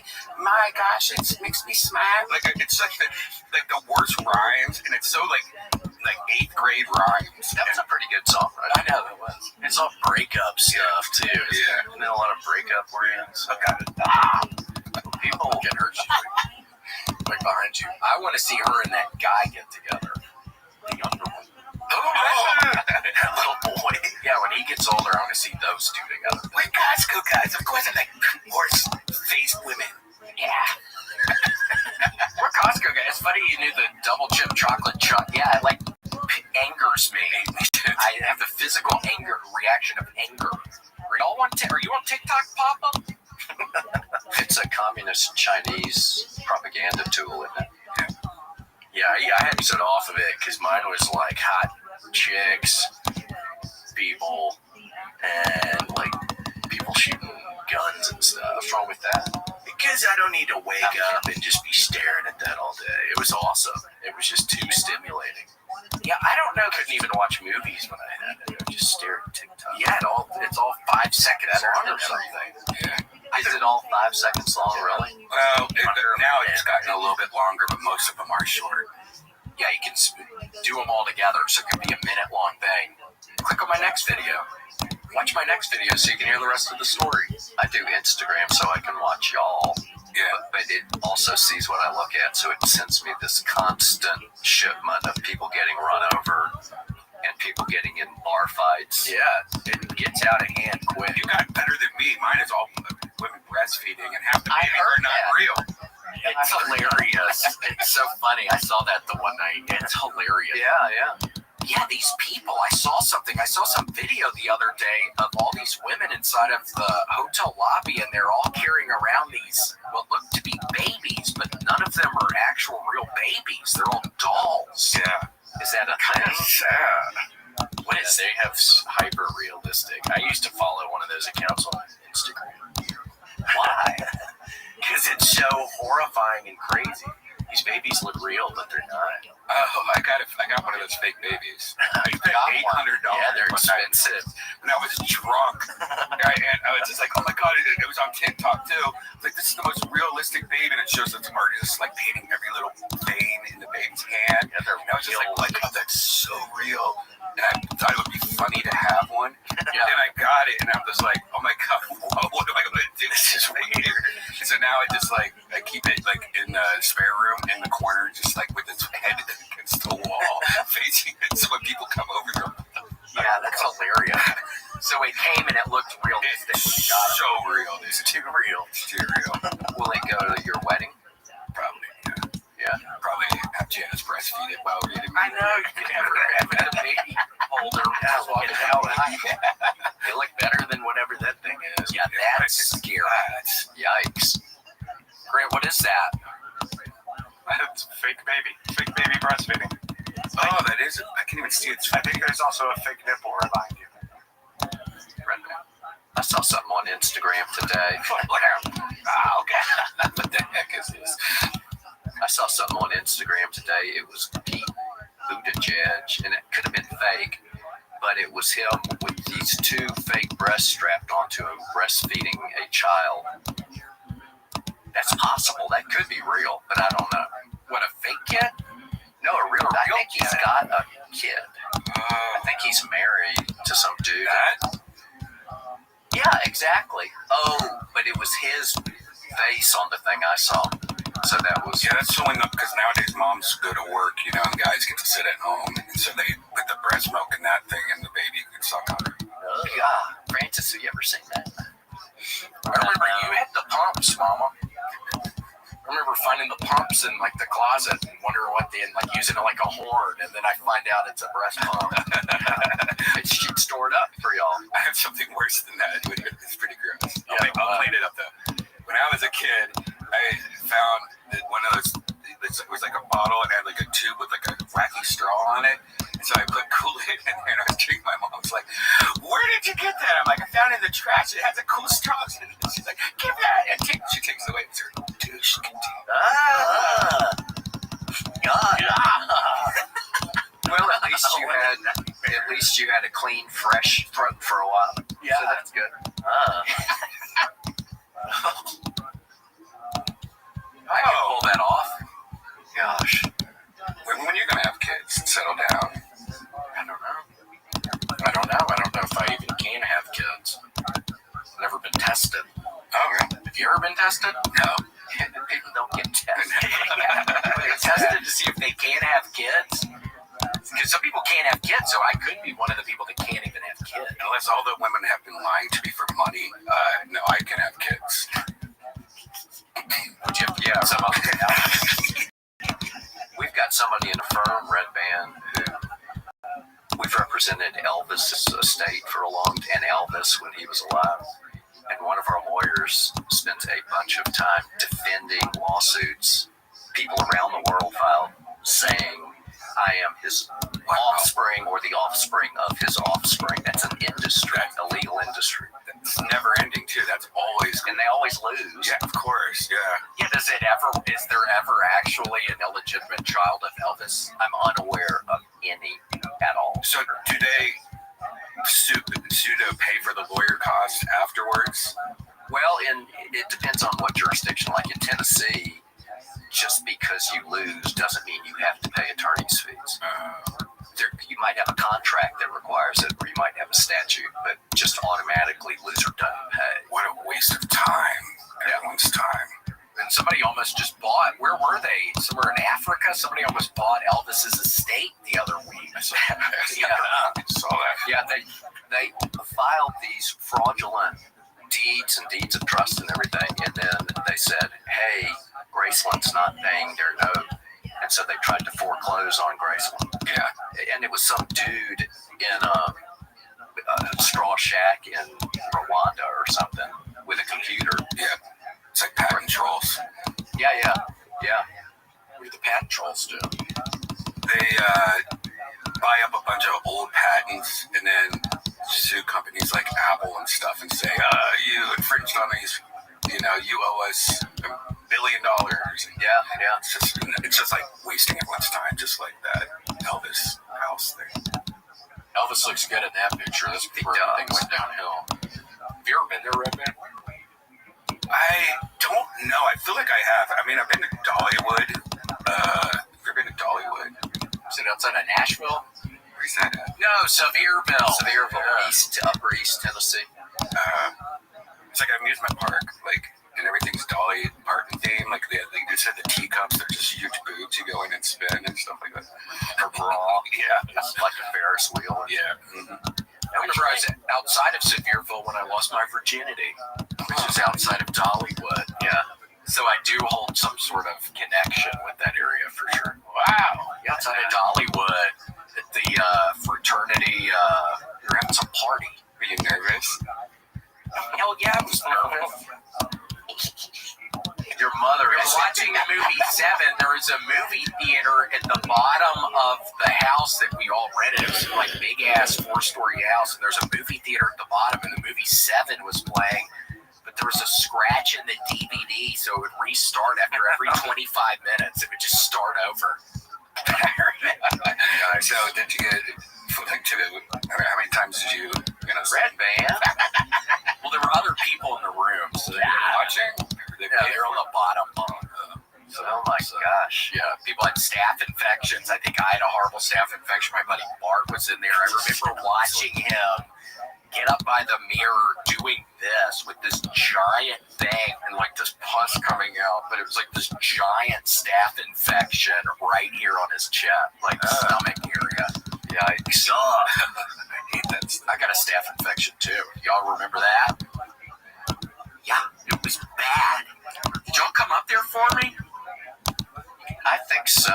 Where was it? I sort of here on my left. I remember going up in that house as a little boy and just being like, "What is this house?" Yeah, it was like a haunting hellhole, scary hellhole. But it was fun. I had a great time. They got suspended hellhole. The Pi Kappa Alphas got suspended. There he is. They were butt chugging. Yeah, remember butt chugging came into the lexicon, 10 years ago? Everybody started talking about us, the fraternity I was in. How you living, pimp? We got that phrase. We got that on the map. Yeah, butt chugging. Girls were dipping. All right, give me a second. Tequila and putting it inside them. Did you go to the gym? Oh my gosh. Yeah, dying from that. Would you ever try something like that, Mama? Well, I'm kidding. Pimp, did you go to the gym? Did you go to the gym? Good. Are you still sore when you go to the gym nowadays?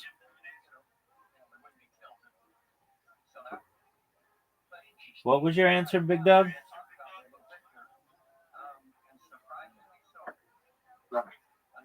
Okay, well, why don't you answer my question? Do you still get sore after going to the gym?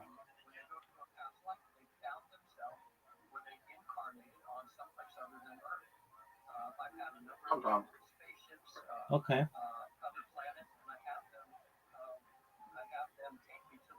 How many games in a row are you going to win?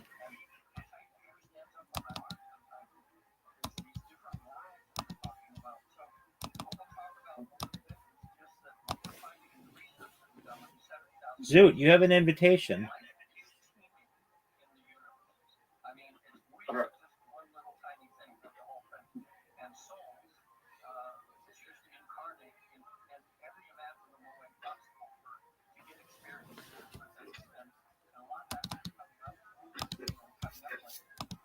Zoot, are you done or are you just jerking yourself off raw?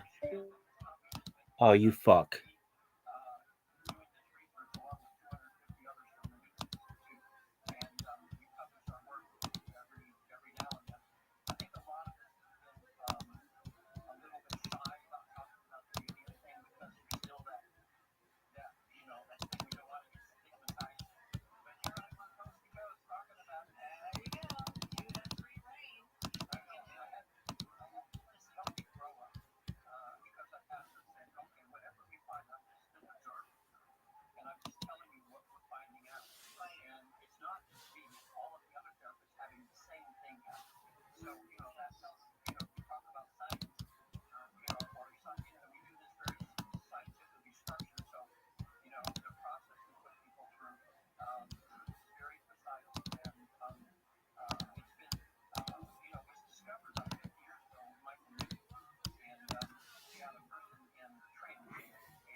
least you do what Red Band just did. Yeah, That's what people are doing when it's going in. Like if it's Scotch whiskey, it's some Scottish accent. I'm not real good at Sherlock Holmes.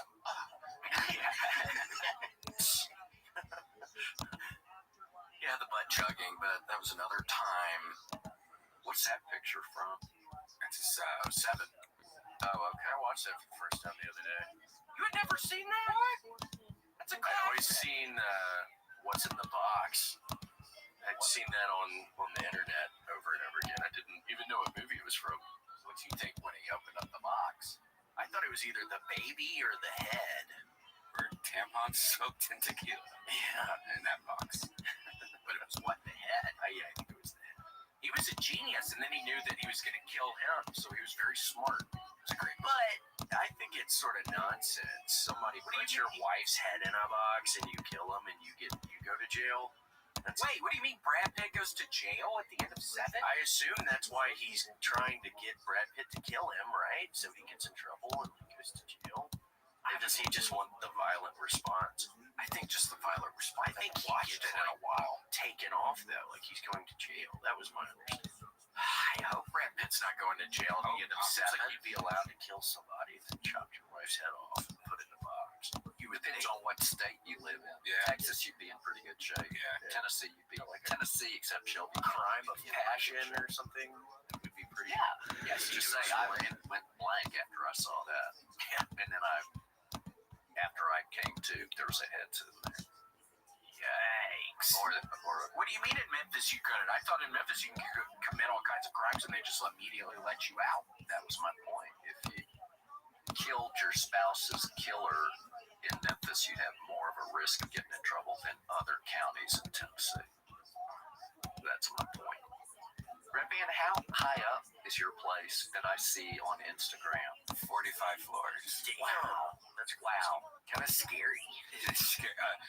My friend Frank Castillo came over the other day. He's scared of heights. And I was like, come on out. And he's like, I'll try. He's sitting against, and I start acting like I'm shaking him up. You got a patio, don't you? Yeah, but it's so windy that it's scary. I'm scared of heights. In the first couple weeks, I would have to crawl out and just go, wow, it's really nice out here, and then crawl back in. Oh my God. But now it doesn't, it's weird now. It doesn't bother me at all. Does the building move at all? I think it does. Everyone says it doesn't, but it's been so windy once, and I'm sitting there and I can just feel it. And it's supposed to. I think it's supposed to, yeah.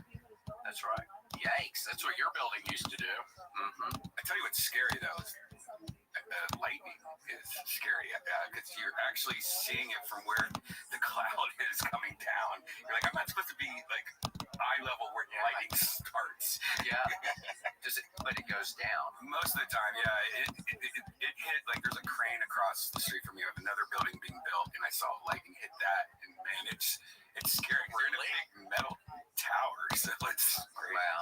Yeah, don't be in the shower. I remember we couldn't be in the shower when it was storming. I wonder if the electricity might go into the shower. I heard that true. I'd never heard that my whole life until like 10 years ago. Somebody told me that. And I don't know if it's true.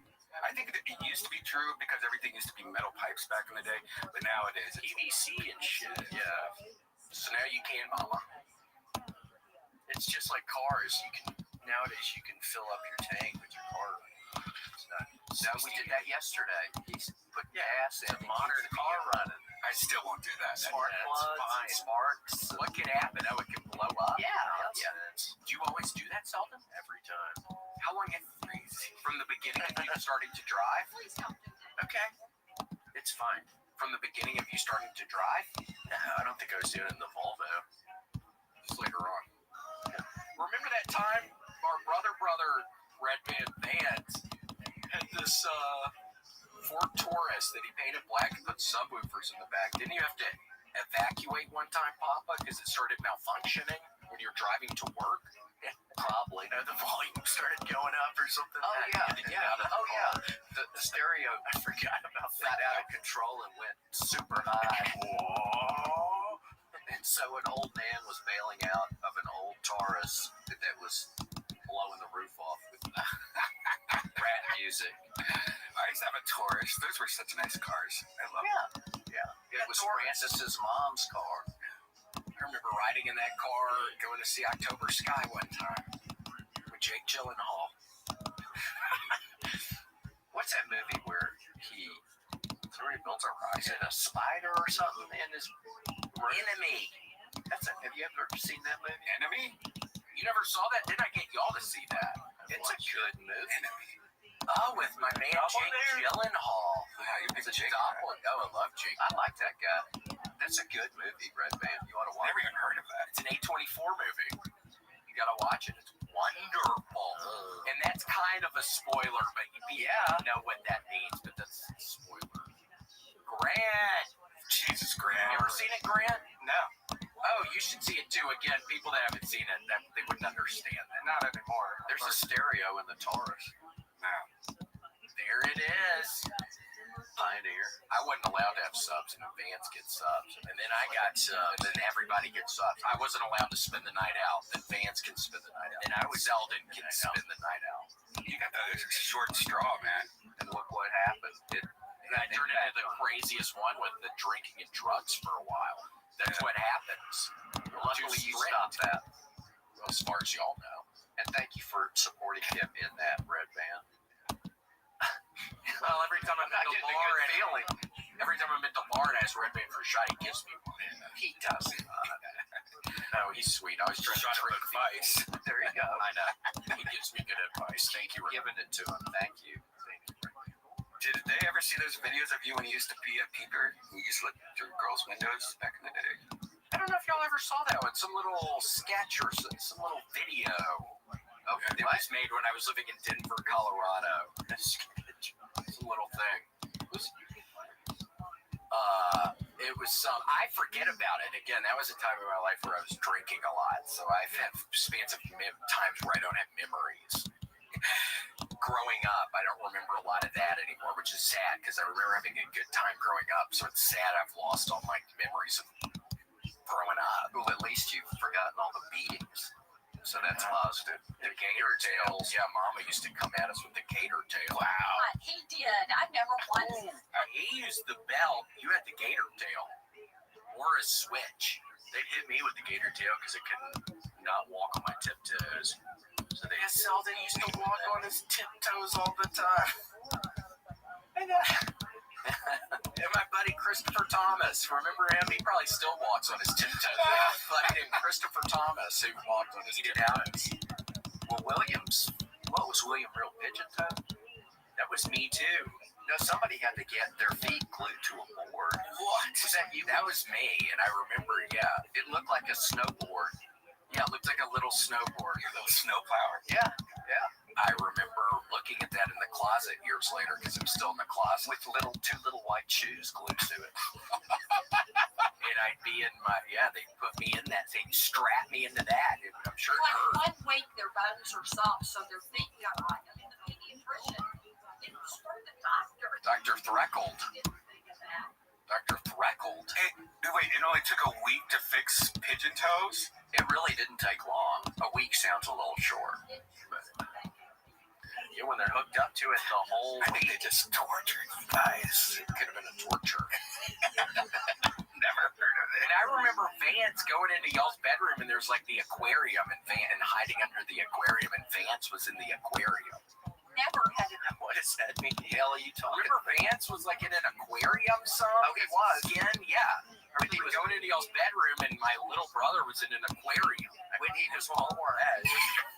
was born, he was put in a glass terrarium because what was bad? Yeah, jaundice. He was yellow. I was yellow when I came out. Well, I was great because I wasn't breathing. Gracie was. Gracie was yellow? I mean, it's very common. I ate too much macaroni and cheese, and all my children were orange and yellow. Papa used to eat macaroni and cheese with corn. Yes. And then we turned yellow when we came out. Exactly. We had to go in the aquarium. I remember hiding under the aquarium in y'all's room. Fun memories. Good memories. Reminiscent. I remember stuff like that. The horror. Good stuff. Or the horrors. No. This is why poop in the shower. This is why I poop in the shower. Well, I swear today, after I got off the toilet and I get in the shower, I think to myself, thank God I do this, or this would have taken me 30 minutes today. Now I'm good with feeling the consistency on my fingers. This would have taken me 30 freaking minutes today. I'm smart. I'm the smart one here. You really are. That's what I think. I'm the genius. I'm the one winning right now. Let's move away from fecal discussion. Oh, that was something else. I'm just telling you, I can now tell with my senses. Like you could do all that without grabbing. Well, I'm not grabbing anything. Why are you keeping the subject? I'm not grabbing anything. I get the soap on my fingers and I do the fingers. It's a fingers thing. Okay. Get one of those water toilets that shoots up in your. Our toilet's too low to the ground. What? Quit talking about doo-doo, Mama says. Okay. Stop talking about doo-doo. Good. Well, but Red Band, do you have siblings? Yeah. She's never been in an aquarium or play with her doo-doo. Doesn't play with her doo-doo. Doesn't have the weird shoes thing. Is she coming to Madison Square Garden? Has she ever seen you? Yeah, no, I don't. Would you be? So what if you were doing a show one weekend and your sister came? Would you be scared? Would it make you scared? No, she was in the audience? No, I mean, she's seen me do stand-up and all that before. I just, I have this relationship with my sister that's more like, she just annoys the fuck out of me, big brother, young sister type thing. Yeah. You're from the Midwest, right? Yeah. Where are you from? Columbus, Ohio. Oh, okay. Yeah. So you a Buckeye fan? Yeah, we didn't have anything else growing up, so you kind of just had to be a Buckeye fan because we had no professional sports at all. You had the Buckeyes, which is pretty damn close to professional sports. Yeah, if not better, I think. I like the Buckeyes. Yeah. You ever wear the stuff? I've never seen you wearing an Ohio State thing. No, I just never was that much of a sports guy because my parents got divorced very young, and I lived with my mom and my sister, and so I never really had sports. Yeah. It's all about, drawing and art. Were they making you draw? Quilting a lot. I love quilting. She's been doing that all week. Quilting? Did you really quilt? Yeah, we had the whole quilt table too. Wow. Yeah, it's cool. That's sweet. Yeah, I want Mama to teach me how to needlepoint. Oh yeah, it'd be fun. Make little pillows. Mm-hmm. What do you think about that, Papa? Yeah. I think not a good idea. I think Red Band story's interesting, seriously, because you probably wouldn't be where you are right now without that strong woman. What you described. Seriously. Yeah, it's interesting. I quilted one of these before. You just take a bunch of old fabric and you put them together. It's got to be more complex than that. Do it by hand or with? We used to do it by hand. Yeah. Yeah. We had a big quilt table and we'd quilt. We'd all just get together and like grandma, mom, and just all quilt different parts of the quilt. Talk about like fried green tomatoes and stuff like that. The movie? No, the real fried green tomatoes. We had some pretty good fried green tomatoes at the place, the house place with the bird. Maddie's, not Hattie's. Yeah, it was good. Wait, where did you eat some? Fried green tomatoes? Yeah. Where was it? I just got some recently. I think like Cheesecake Factory or something like that. They make everything in house at Cheesecake Factory. Is there one of those here? Mm-hmm. I like the Cheesecake Factory. Yeah, me too. It's at the mall. Yep. I went to one in San Diego one time. I was there on business, and that's where I ate like every meal. So where you jumped in the ocean and almost drowned because the ocean was too cold? Yeah. Yikes. I'd never been in the Pacific Ocean, and I was training for a triathlon, so I jumped in. Where's that? You guys performed? You were just... San Diego? La Jolla. I jump in that La Jolla Cove because I'm going to work out. It was the coldest water I'd ever felt in my life. Like a dock, or were you like walking in? No, just water. Just walk in, and it's real pretty, but it's so cold. Yeah, when I moved to California when I was 30, I'd only been to the Atlantic millions of times. And I was like, I can't believe I finally live by the ocean. And right when I first moved there, I went to Malibu. I'm like running towards, and I was like, I never went to the ocean again. Word, Red Same Band. with me. I was like, oh my gosh, now I live next to a beautiful ocean. I was just been in Denver for 3 years. This is wonderful. And I stick my foot in the water and I walk away. Yeah. Is it that cold year round? Water. It's like 50, 60 degrees or something. Even in summer, I think it only gets to doesn't get that hot. Yeah. It's a nightmare. Yeah. So freezing. Well, it's good that didn't get you. You have to wear a wetsuit to be comfortable. And the sharks eat you. They've been eating people here. They've been eating people down in Destin where we used to go.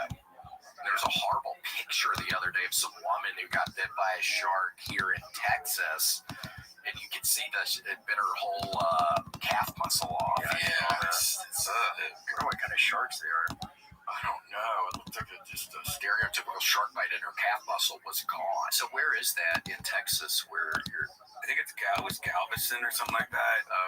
Corpus Christi. What is the closest ocean here? 4 or 5 hours, maybe? No, it's not even that. I think it's shorter than that. I think the ocean's kind of gross here. So unfortunately, it's all poop and oil drilling and stuff. I went to Corpus Christi earlier a couple months ago. Yeah. It was a 16-hour day on my first day. I was like, I'm not doing that. That's right. Got badly sunburned. I thought I was in a really nice neighborhood, and I thought Corpus Christi was weird. It's not particularly pretty, in my opinion. But yeah. I don't know. And so is it right on the coast, Corpus Christi? Yeah. Yeah. Okay. Look at that. Selena got killed. Is it? Yeah, she got her ass murked outside of a hotel in Corpus Christi. The fan club president. Yeah. Is that an entertainment Hispanic lady who was real popular in the early 90s as a pop singer? Yeah, she got in Corpus. Yikes. Eyes on that. Grant, what's this thing? What kind of shark is that? I think fake, Grant. It's a fake shark. Oh. You got like red eyes. Vampires? Is it like eating Dracula or something? I don't know. Is that like Luke Wilson or something? Yeah. That guy's too handsome to be getting currently attacked by a shark, I think. The guy right in the mouth? Yeah, he's just too handsome. Is that the kind of guy you like? Yeah, he's too handsome. No, he just looks like, I think if you were actually in that position in a real shark, oh yeah, you would look different. You wouldn't have your arms spread out like right across. You'd be trying to poke its eyes out or yeah, exactly. Ugh. I don't know, man. Could just be out. If it got you right in the middle like that, you couldn't be alive for that much longer. There you go. That's a real one. That's a real one. What kind of shark is that, Grant? It's a Jaws shark. Oh, great white.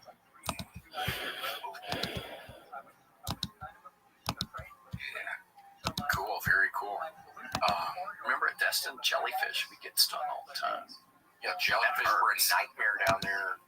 Yeah, do you guys wear shoes in the ocean? Because when I was younger, I stepped on something gross, and ever since then, I'm like, I'm never going into the ocean without shoes on. Like, now I wear those water shoes. Aqua socks. Aqua socks. Yeah, I like wearing aqua socks. I was so scared I was going to step on a rock or something. Yeah.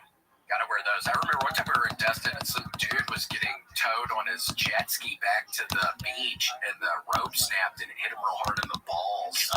Yeah. And there's just some dude laying on the beach.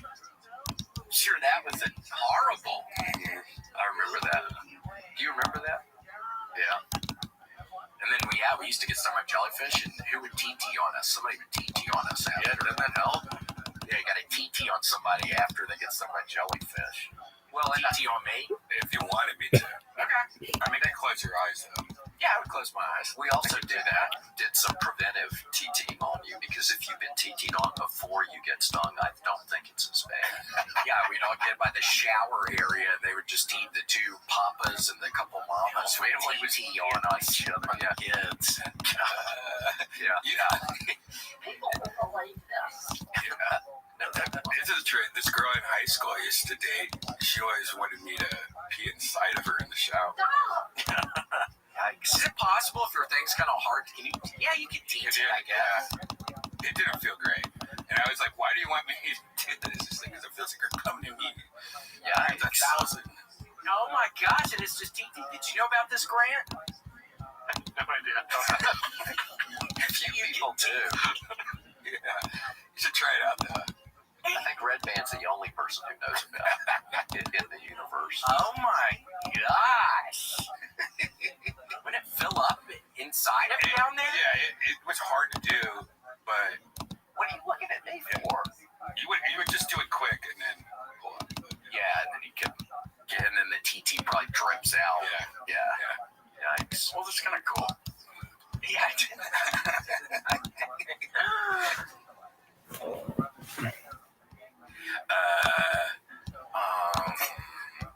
where do we go from? So Red Band, are you? You were just in San Diego. Are you going? You got another tour date? No, I need to do that. I just haven't. I don't have a tour manager or any of that. So I usually do it myself. Like I call the clubs and do all that. I've just been so busy, and I don't really need to anymore. It used to be fun because like, it's a good way to make money and stuff. But I make more money just doing shows in town. Yeah. Right. I'm sure that's fun every now and again, though. Oh, it is. That was a good time. I need to go back to Ohio and do it, and I thought Columbus was great. Yeah, you should do the Funny Bone in Columbus. Yeah, he tells me to anytime. Just don't do it in the summer because the Green Room in Columbus, the club is inside of a mall, which I think is kind of fun. It's kind of silly, but it's kind of fun. And the Green Room was like in the inner sanctum of the mall next to the kitchen. So it was 95 degrees in there and it was already hot. You know what's crazy about that mall? It was horrible. You know what's crazy about that mall? That mall was created by Lex Wexner, who owns Victoria's Secret and all like the Express and all those stores and stuff like that. And Arnold Schwarzenegger and Sylvester Stallone also used to own a big part of that mall. And now it's just a dangerous mall. Yeah, malls are dying. The one here's pretty good, though. Which, the outdoor? Just generally speaking, are malls dying? I don't even know there's a mall here. And there's one mall that's indoors, and it was like all anime shops when I went there. Like, there's a bunch of anime places. Yeah, what is it called? Barton Creek Mall, maybe? It's a pretty good one. I've been there a handful of times. What do you buy at an anime shop? You know, like the anime pillows, where pillows that look like pillows? Yeah, girls. Isn't that some Japanese cartoon or something? Yeah. Hentai. Yeah. Or what is hentai? That's kind of the saucy, kind of sexy. Yeah. Or you just buy toys. Yeah. Yeah, Pokemon store. They would get Pokemon store there. I'd probably get some Pokemon stuffed animals after I had to get off of Pokemon. I was playing too much. I know. And now I'm done. About it. Yeah, now I'm done. Whoa, look at that red guy. That's a full beard right there. And that looks like an AI thing. Is that real? Is that you? Because I don't have a. So notice that a Chicago hat, a C on there. I don't know. Someone on your Patreon posted this picture of you as a Pokemon trainer. Oh. That's not really you, though, is it? That's his face. AI. It looks like me.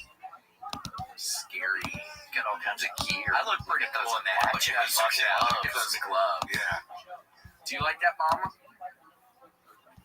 No? Oh. Well, I think I look pretty cool. Get that guy in an aquarium in the woods.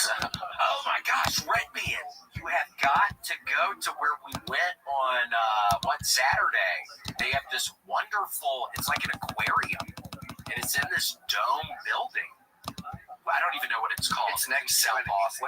What's that? Next to an antique store called Uncommon Objects, which is a pretty good antique store. Yeah. Right up Ben White.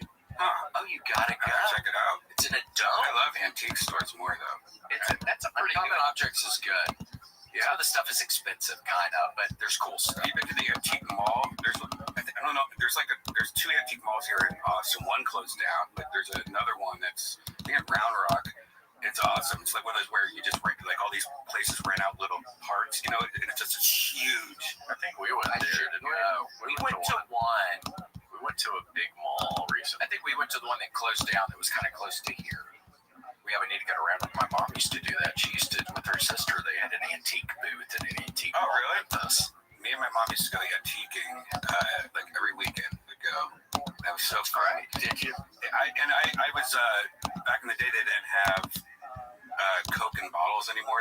Mexican Cokes in Ohio, and I missed Coke out of a bottle. This is how dorky I am. So I would go to the antique place, buy all the Coke bottles, wash them out, and then pour Coke in them.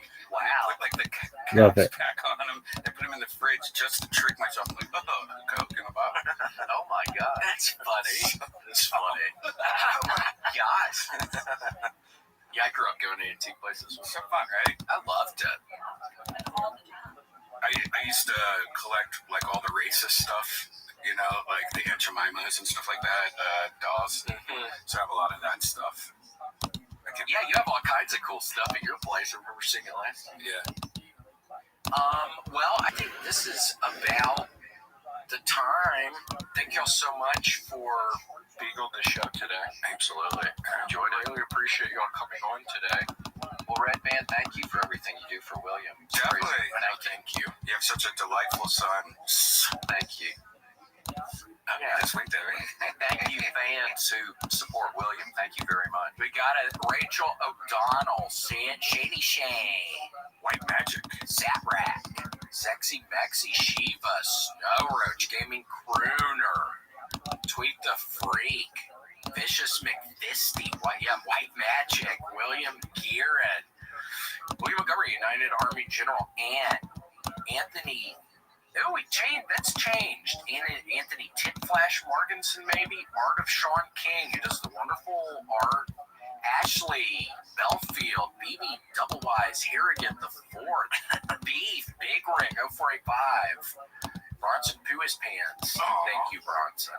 Corbin Jones, Danja Fox. He's in Hawaii, right? He's in Hawaii. Very nice man in Hawaii. Dankfo, Destiny Fordova King. Dr. Pete Dugan is an actual doctor. Eli Slugworth, Gary Gaboos. Hater 365. Jay Dizzy, Jenny J, Jokai 2, Jokai 3. And Jokai, I love your videos. We have to work together sometime. Josiah, Justin Dreckle, Captain Chaos. And the Kill Tony Facebook page.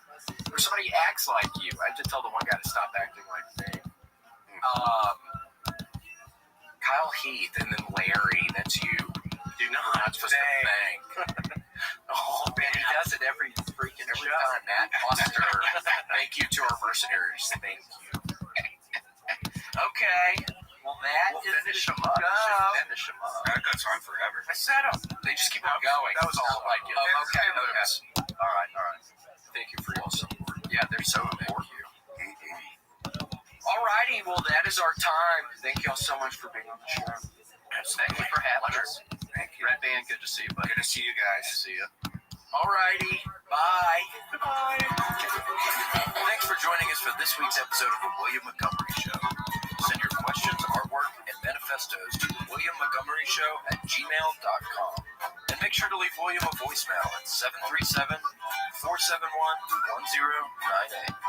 Never miss an episode of The William Montgomery Show by subscribing to The William Montgomery Show channel on YouTube and anywhere podcasts are sold. And make sure to show your support for the show and join our scrappy crew of child soldiers, bounty hunters, and mercenaries at patreon.com/The William Montgomery Show. Check out William online at william.f.montgomery1 on Instagram. For more William Montgomery, check out Kill Tony on YouTube and check him out live at the Comedy Mothership in Austin, Texas every Monday night. Find more of me, Casey Rocket, at patreon.com/Casey Rocket. Follow me on Instagram at Casey Rocket. This episode of The William Montgomery Show is recorded at Record ATX Studios right here in the heart of Austin. The William Montgomery Show is produced by William Montgomery and Record ATX. The anthem is sung by William Montgomery. The drums are sung by William Montgomery. The words are sung by William Montgomery. Thanks for joining us. See you next time. Shh, who the fuck said that? I'm trying to have fun tonight. This is a story about pride. It's a story about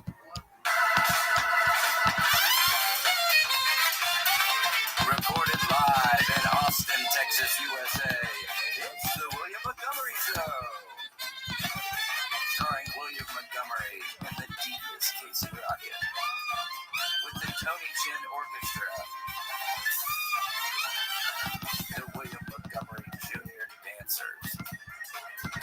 As always, William is joined by the lovely Erica. I'm Casey Rocket. And now here he is, the big red machine, the Memphis Strangler, William Montgomery. I forgot how professional it is. Yeah, and I don't even see the guy working the booth. Mr. Grant, I know. Holy. I feel like we're being listened to. Hello. I know. I wish. What, Ari? Let's hear your thoughts on this. I've been asked. Over or no? Oh, I like vegan. No, we're already past that. No, I'm just talking about right here. What if there was a glass window? I would like a glass window because then I see the reaction on his face. Yeah, Grant, what do y'all think? You think Mike would be cool with that? Y'all doing like some construction in here and having a glass window so we can see your face and stuff? You know, what's funny is when we were building out this whole studio, we had that in our specs, but then it was too expensive, so we dropped it and we got rid of the windows. Yeah, see, America likes permit, right? That's part of the money. You gotta get some guy who's it's just a little money laundering scheme. Again, everybody's stealing money from us. Everybody has made up jobs. It's me, Grant, and William who are the only normal American hardworking people. 1,000%. Yeah. 1,000%. Dude, every guy I meet, my age, like 32, every guy I meet now, all scam jobs. Yeah. Everybody's ripping people off. Everybody's like, oh, you gotta get the hustle. For what? Yeah, right, exactly. The American, I don't know. The American obsession with money is jarring when you move here, you know. Because I just moved here. I've done some stretches in Seattle just with a tourist visa, 3 months or so. But now that I'm getting integrated into your process, everybody is obsessed with like the number of money. Just a number. Why do you think that is? I wonder why that even What do you guys... I want to hear what you're doing during the day. I don't want to hear about this new idea. How you have how to rip people off. Entrepreneurs. Yeah, a bunch of entrepreneurs. Everybody. You got to be careful. Do not get sucked, Ari. You're relative. You're new here, okay? Do not ever get into an MLM. You know what that's a multi-level marketing. That like is a pyramid scheme. Yes, exactly. That is what's a pyramid scheme. Love that. I've been ripped off throughout my life. Oh my gosh, you have but not anymore. But when I was did you guys have Amway? Yeah, we have Amway here. We have Amway was the motherfucker. And dude, I actually went so angry. And you know what I did? What? Where did the Amway get you? Where are we speaking? Where are you living at this time? Okay, Estonia. Yeah, that's what Amway brought me because they have protein powder and creatine. That's how you get young guys in. You give me like cheaper protein powder. You're going for it. Are you a big protein guy? And it was a chick. I don't know. I'm a big everything guy. Okay, fair enough. You don't do steroids. You don't ever do some steroids. I'll do steroids as soon as I get enough money. Would you really? I'll be like the bloated guy who looks sick. Yeah. You know those old guys with the big gut, the 8-pack on the gut? Yeah. You're doing so much human growth hormone that your organs grow. You know, your ears. Is that why the stomach gets so big like that? I was wondered that. Yeah, if you look into it, then there's some science. Then there's if you really go deep, then some articles come up where they're actually like, oh, actually it's not to do. But then you look who financed the research. Yeah, the guy who makes it. The guy, the Amway people. Every research you look online now is made by the guy who makes it. Yeah, for sure. You got to be careful. The internet, a bunch of information, but too much information, and you're like, why decipher through it all? Dude, I just wanted like last year, I just wanted to know is aspartame, you know, it's the sugar. Is it dangerous or not? Well, I don't mess around with Diet Coke or bullshit like that. But it's impossible to find the answer. Literally, first 2 pages will be like, it's all financed by Coca-Cola and the sugar industry to make you think it's bad. Well, don't tell our freaking neighbor that grew up down the street from us in Memphis. She ended up getting pancreatic cancer from drinking too many Diet Cokes. See, that's when you get to page 4. Yeah, then they're talking. Then you get the pancreatic cancer. You don't find out about that until it's too late. It is funny that every research tells you one thing, and then everybody has something happen where it tells the other. Like kratom, we were talking about yesterday. It's impossible to find anything bad about kratom. But then, you do kratom? No, but I tried it one time in Bangkok, and I was there with like transvestites, and I don't remember what happened. So, and after drinking the kratom, I was just like passed out. I was like an opium. And my friend took a picture of me. I was like, my eyes open, but I was gone. I couldn't move my head. Did somebody drug you, or it was literally from the kratom? Well, he drugged me, but it was funny too, so it's fine. You had a buddy there taking Yeah, you can drug so me if I have a buddy, you know. But then again, the buddy left, and I was there with 3 huge cock transvestites, so I don't know exactly what happened. But it's Bangkok, you know. Yeah, it's not gonna ruin that happened. You know how it is. That's what happened to Grant, I think. Didn't that happen to you a couple years ago, Grant, in Bangkok? Yeah, something very similar. Well, so because I also lived in Bangkok, you know, and big thing for guys is to go to Thailand, and then they get some Thai food. Yeah, I love. Erica introduced me to Thai food. I'd never had Thai food before. It's really good. Oh, great. Oh, it's too hot here, Grant. It probably gets real hot. Hot, dude. And you know, guys go to Thailand, and then they get really drunk, and then they bang some beautiful angel, who just has the wrong organ or whatever. Really? You know, Should it be hard to tell sometimes when they're over there? Real hard. Probably, especially if you're drinking a bunch. I would imagine that would not help. And then dudes like bang or kiss or get a blowjob, and then they come back and they have to go to therapy. They're like, "Am I gay?" I'm like, "If you're worried, you're gay, bro." Because for me, I don't live that lifestyle. I don't do cocaine. I don't do crazy shit. Yeah. Don't let your attire fool anybody. Don't let it. You are looking suave today. I mean, look at that shirt. Is that a European? That's like a European. I'm feeling a very European. Motherfucker looking nautical today. Yes. You know what I'm saying? From the yacht club. From the yacht club, dude. I go into clubs where you can't even get in. Oh my gosh, like the yacht and beach club down at Disney World. It looks like you. The yacht and beach club down at Disney World. Have you been to Disney World yet? No. Would you ever go?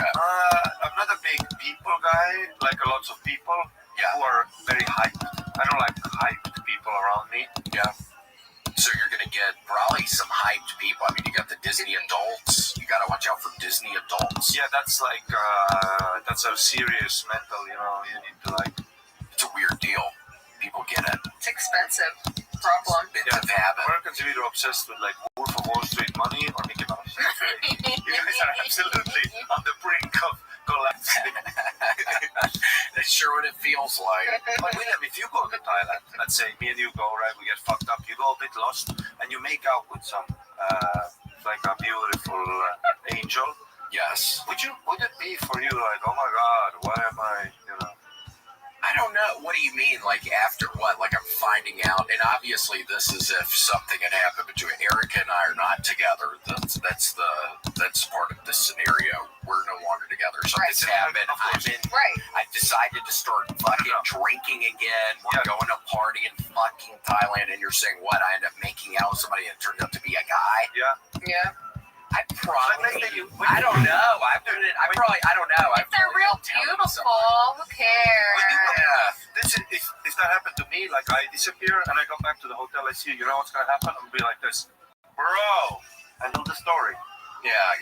But some guys, like Jesus. They make really good women. Men make amazing women. Love it. Yeah, I went to a bunch of the drag race. It's amazing.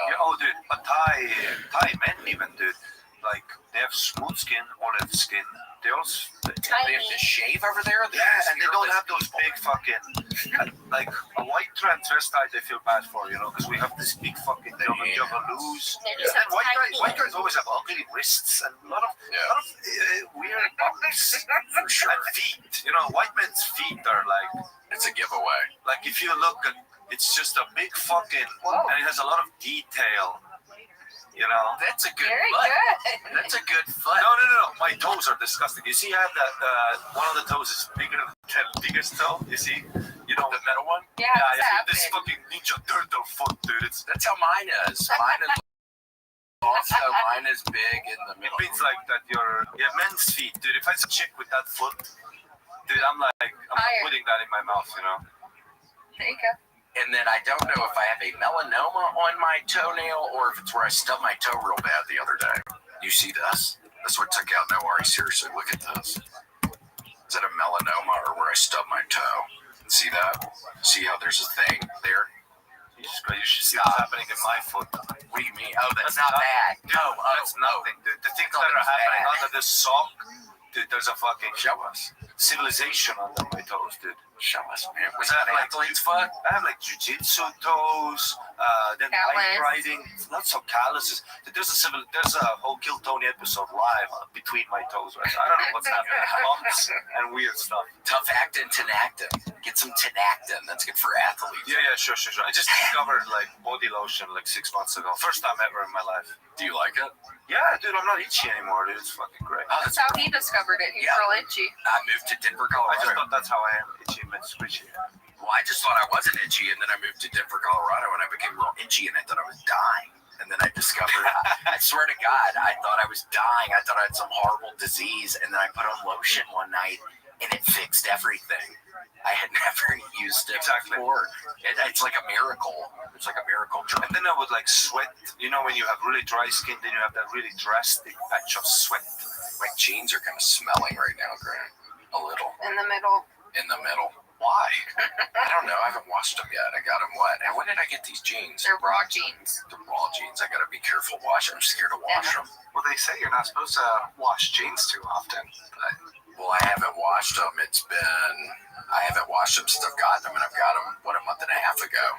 I do think they say wash them more often than that, Okay, well, I need to. I'm just scared. Don't you mess up jeans or something? I have no idea. Well, something you don't have to worry about messing up is your underwear, okay? A lot of people do mess up their underwear. There was a point in time I went to a keg party, I guess you call it, in college. And I was out at the keg party, and I did what I thought was farting, and I shit all on myself. And I went up into the bathroom at the party, took my boxers off, hid the boxers behind the toilet.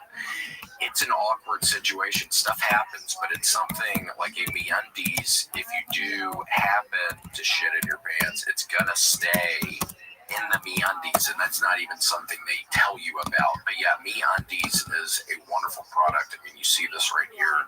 I have a pair on right now. I had 2 pairs on last night. I wear 2 at night. It gets way too cold sometimes, but it's getting hot out there. Okay, time for new undies that are breathable, anti-odor, quick drying. Get the best summer underwear ever with MeUndies, with 100 different colors and prints to choose from. Cuts made for every body type and over 10 different styles. You're gonna look as great as you feel, whether you like bold patterns, bright colors, classic solid basics. What are you, Grant? Like your classic solid basics or bright colors? Man, I like bright colors. Yeah, me too. Like yellow? Yeah, like with a little bee, or is that a wasp? Bees. Oh my gosh, they should have said. I got the bees. I don't. Beggars can't be choosers, but those bees ones with the that would have been good. Bees. That's a good one. Whether you like, I mean, they get the bold patterns, bright colors, solid basics. They sent Casey blast off space themed boxer briefs. I think that's Casey's not but you have his underwear. I have his underwear. He's gotta get me to get his underwear. He's gotta get through me to get his underwear. And then I got Patriot Pops popsicle boxer briefs. Okay. Oh my gosh, these boxer briefs are to die for. That's all I can say. When I was running around on July 4th, I was wearing the popsicle boxer briefs at the hotel. At the hotel, and man, oh man, I am glad I had these things. You can run fast in these things. I was lighting off the mortars. I was having to run so fast, and you can fly in these things. That's another thing they don't tell you. You can fly in these things. Grant, don't you think you could run fast in those suckers? Yeah, look, very aerodynamic. And you're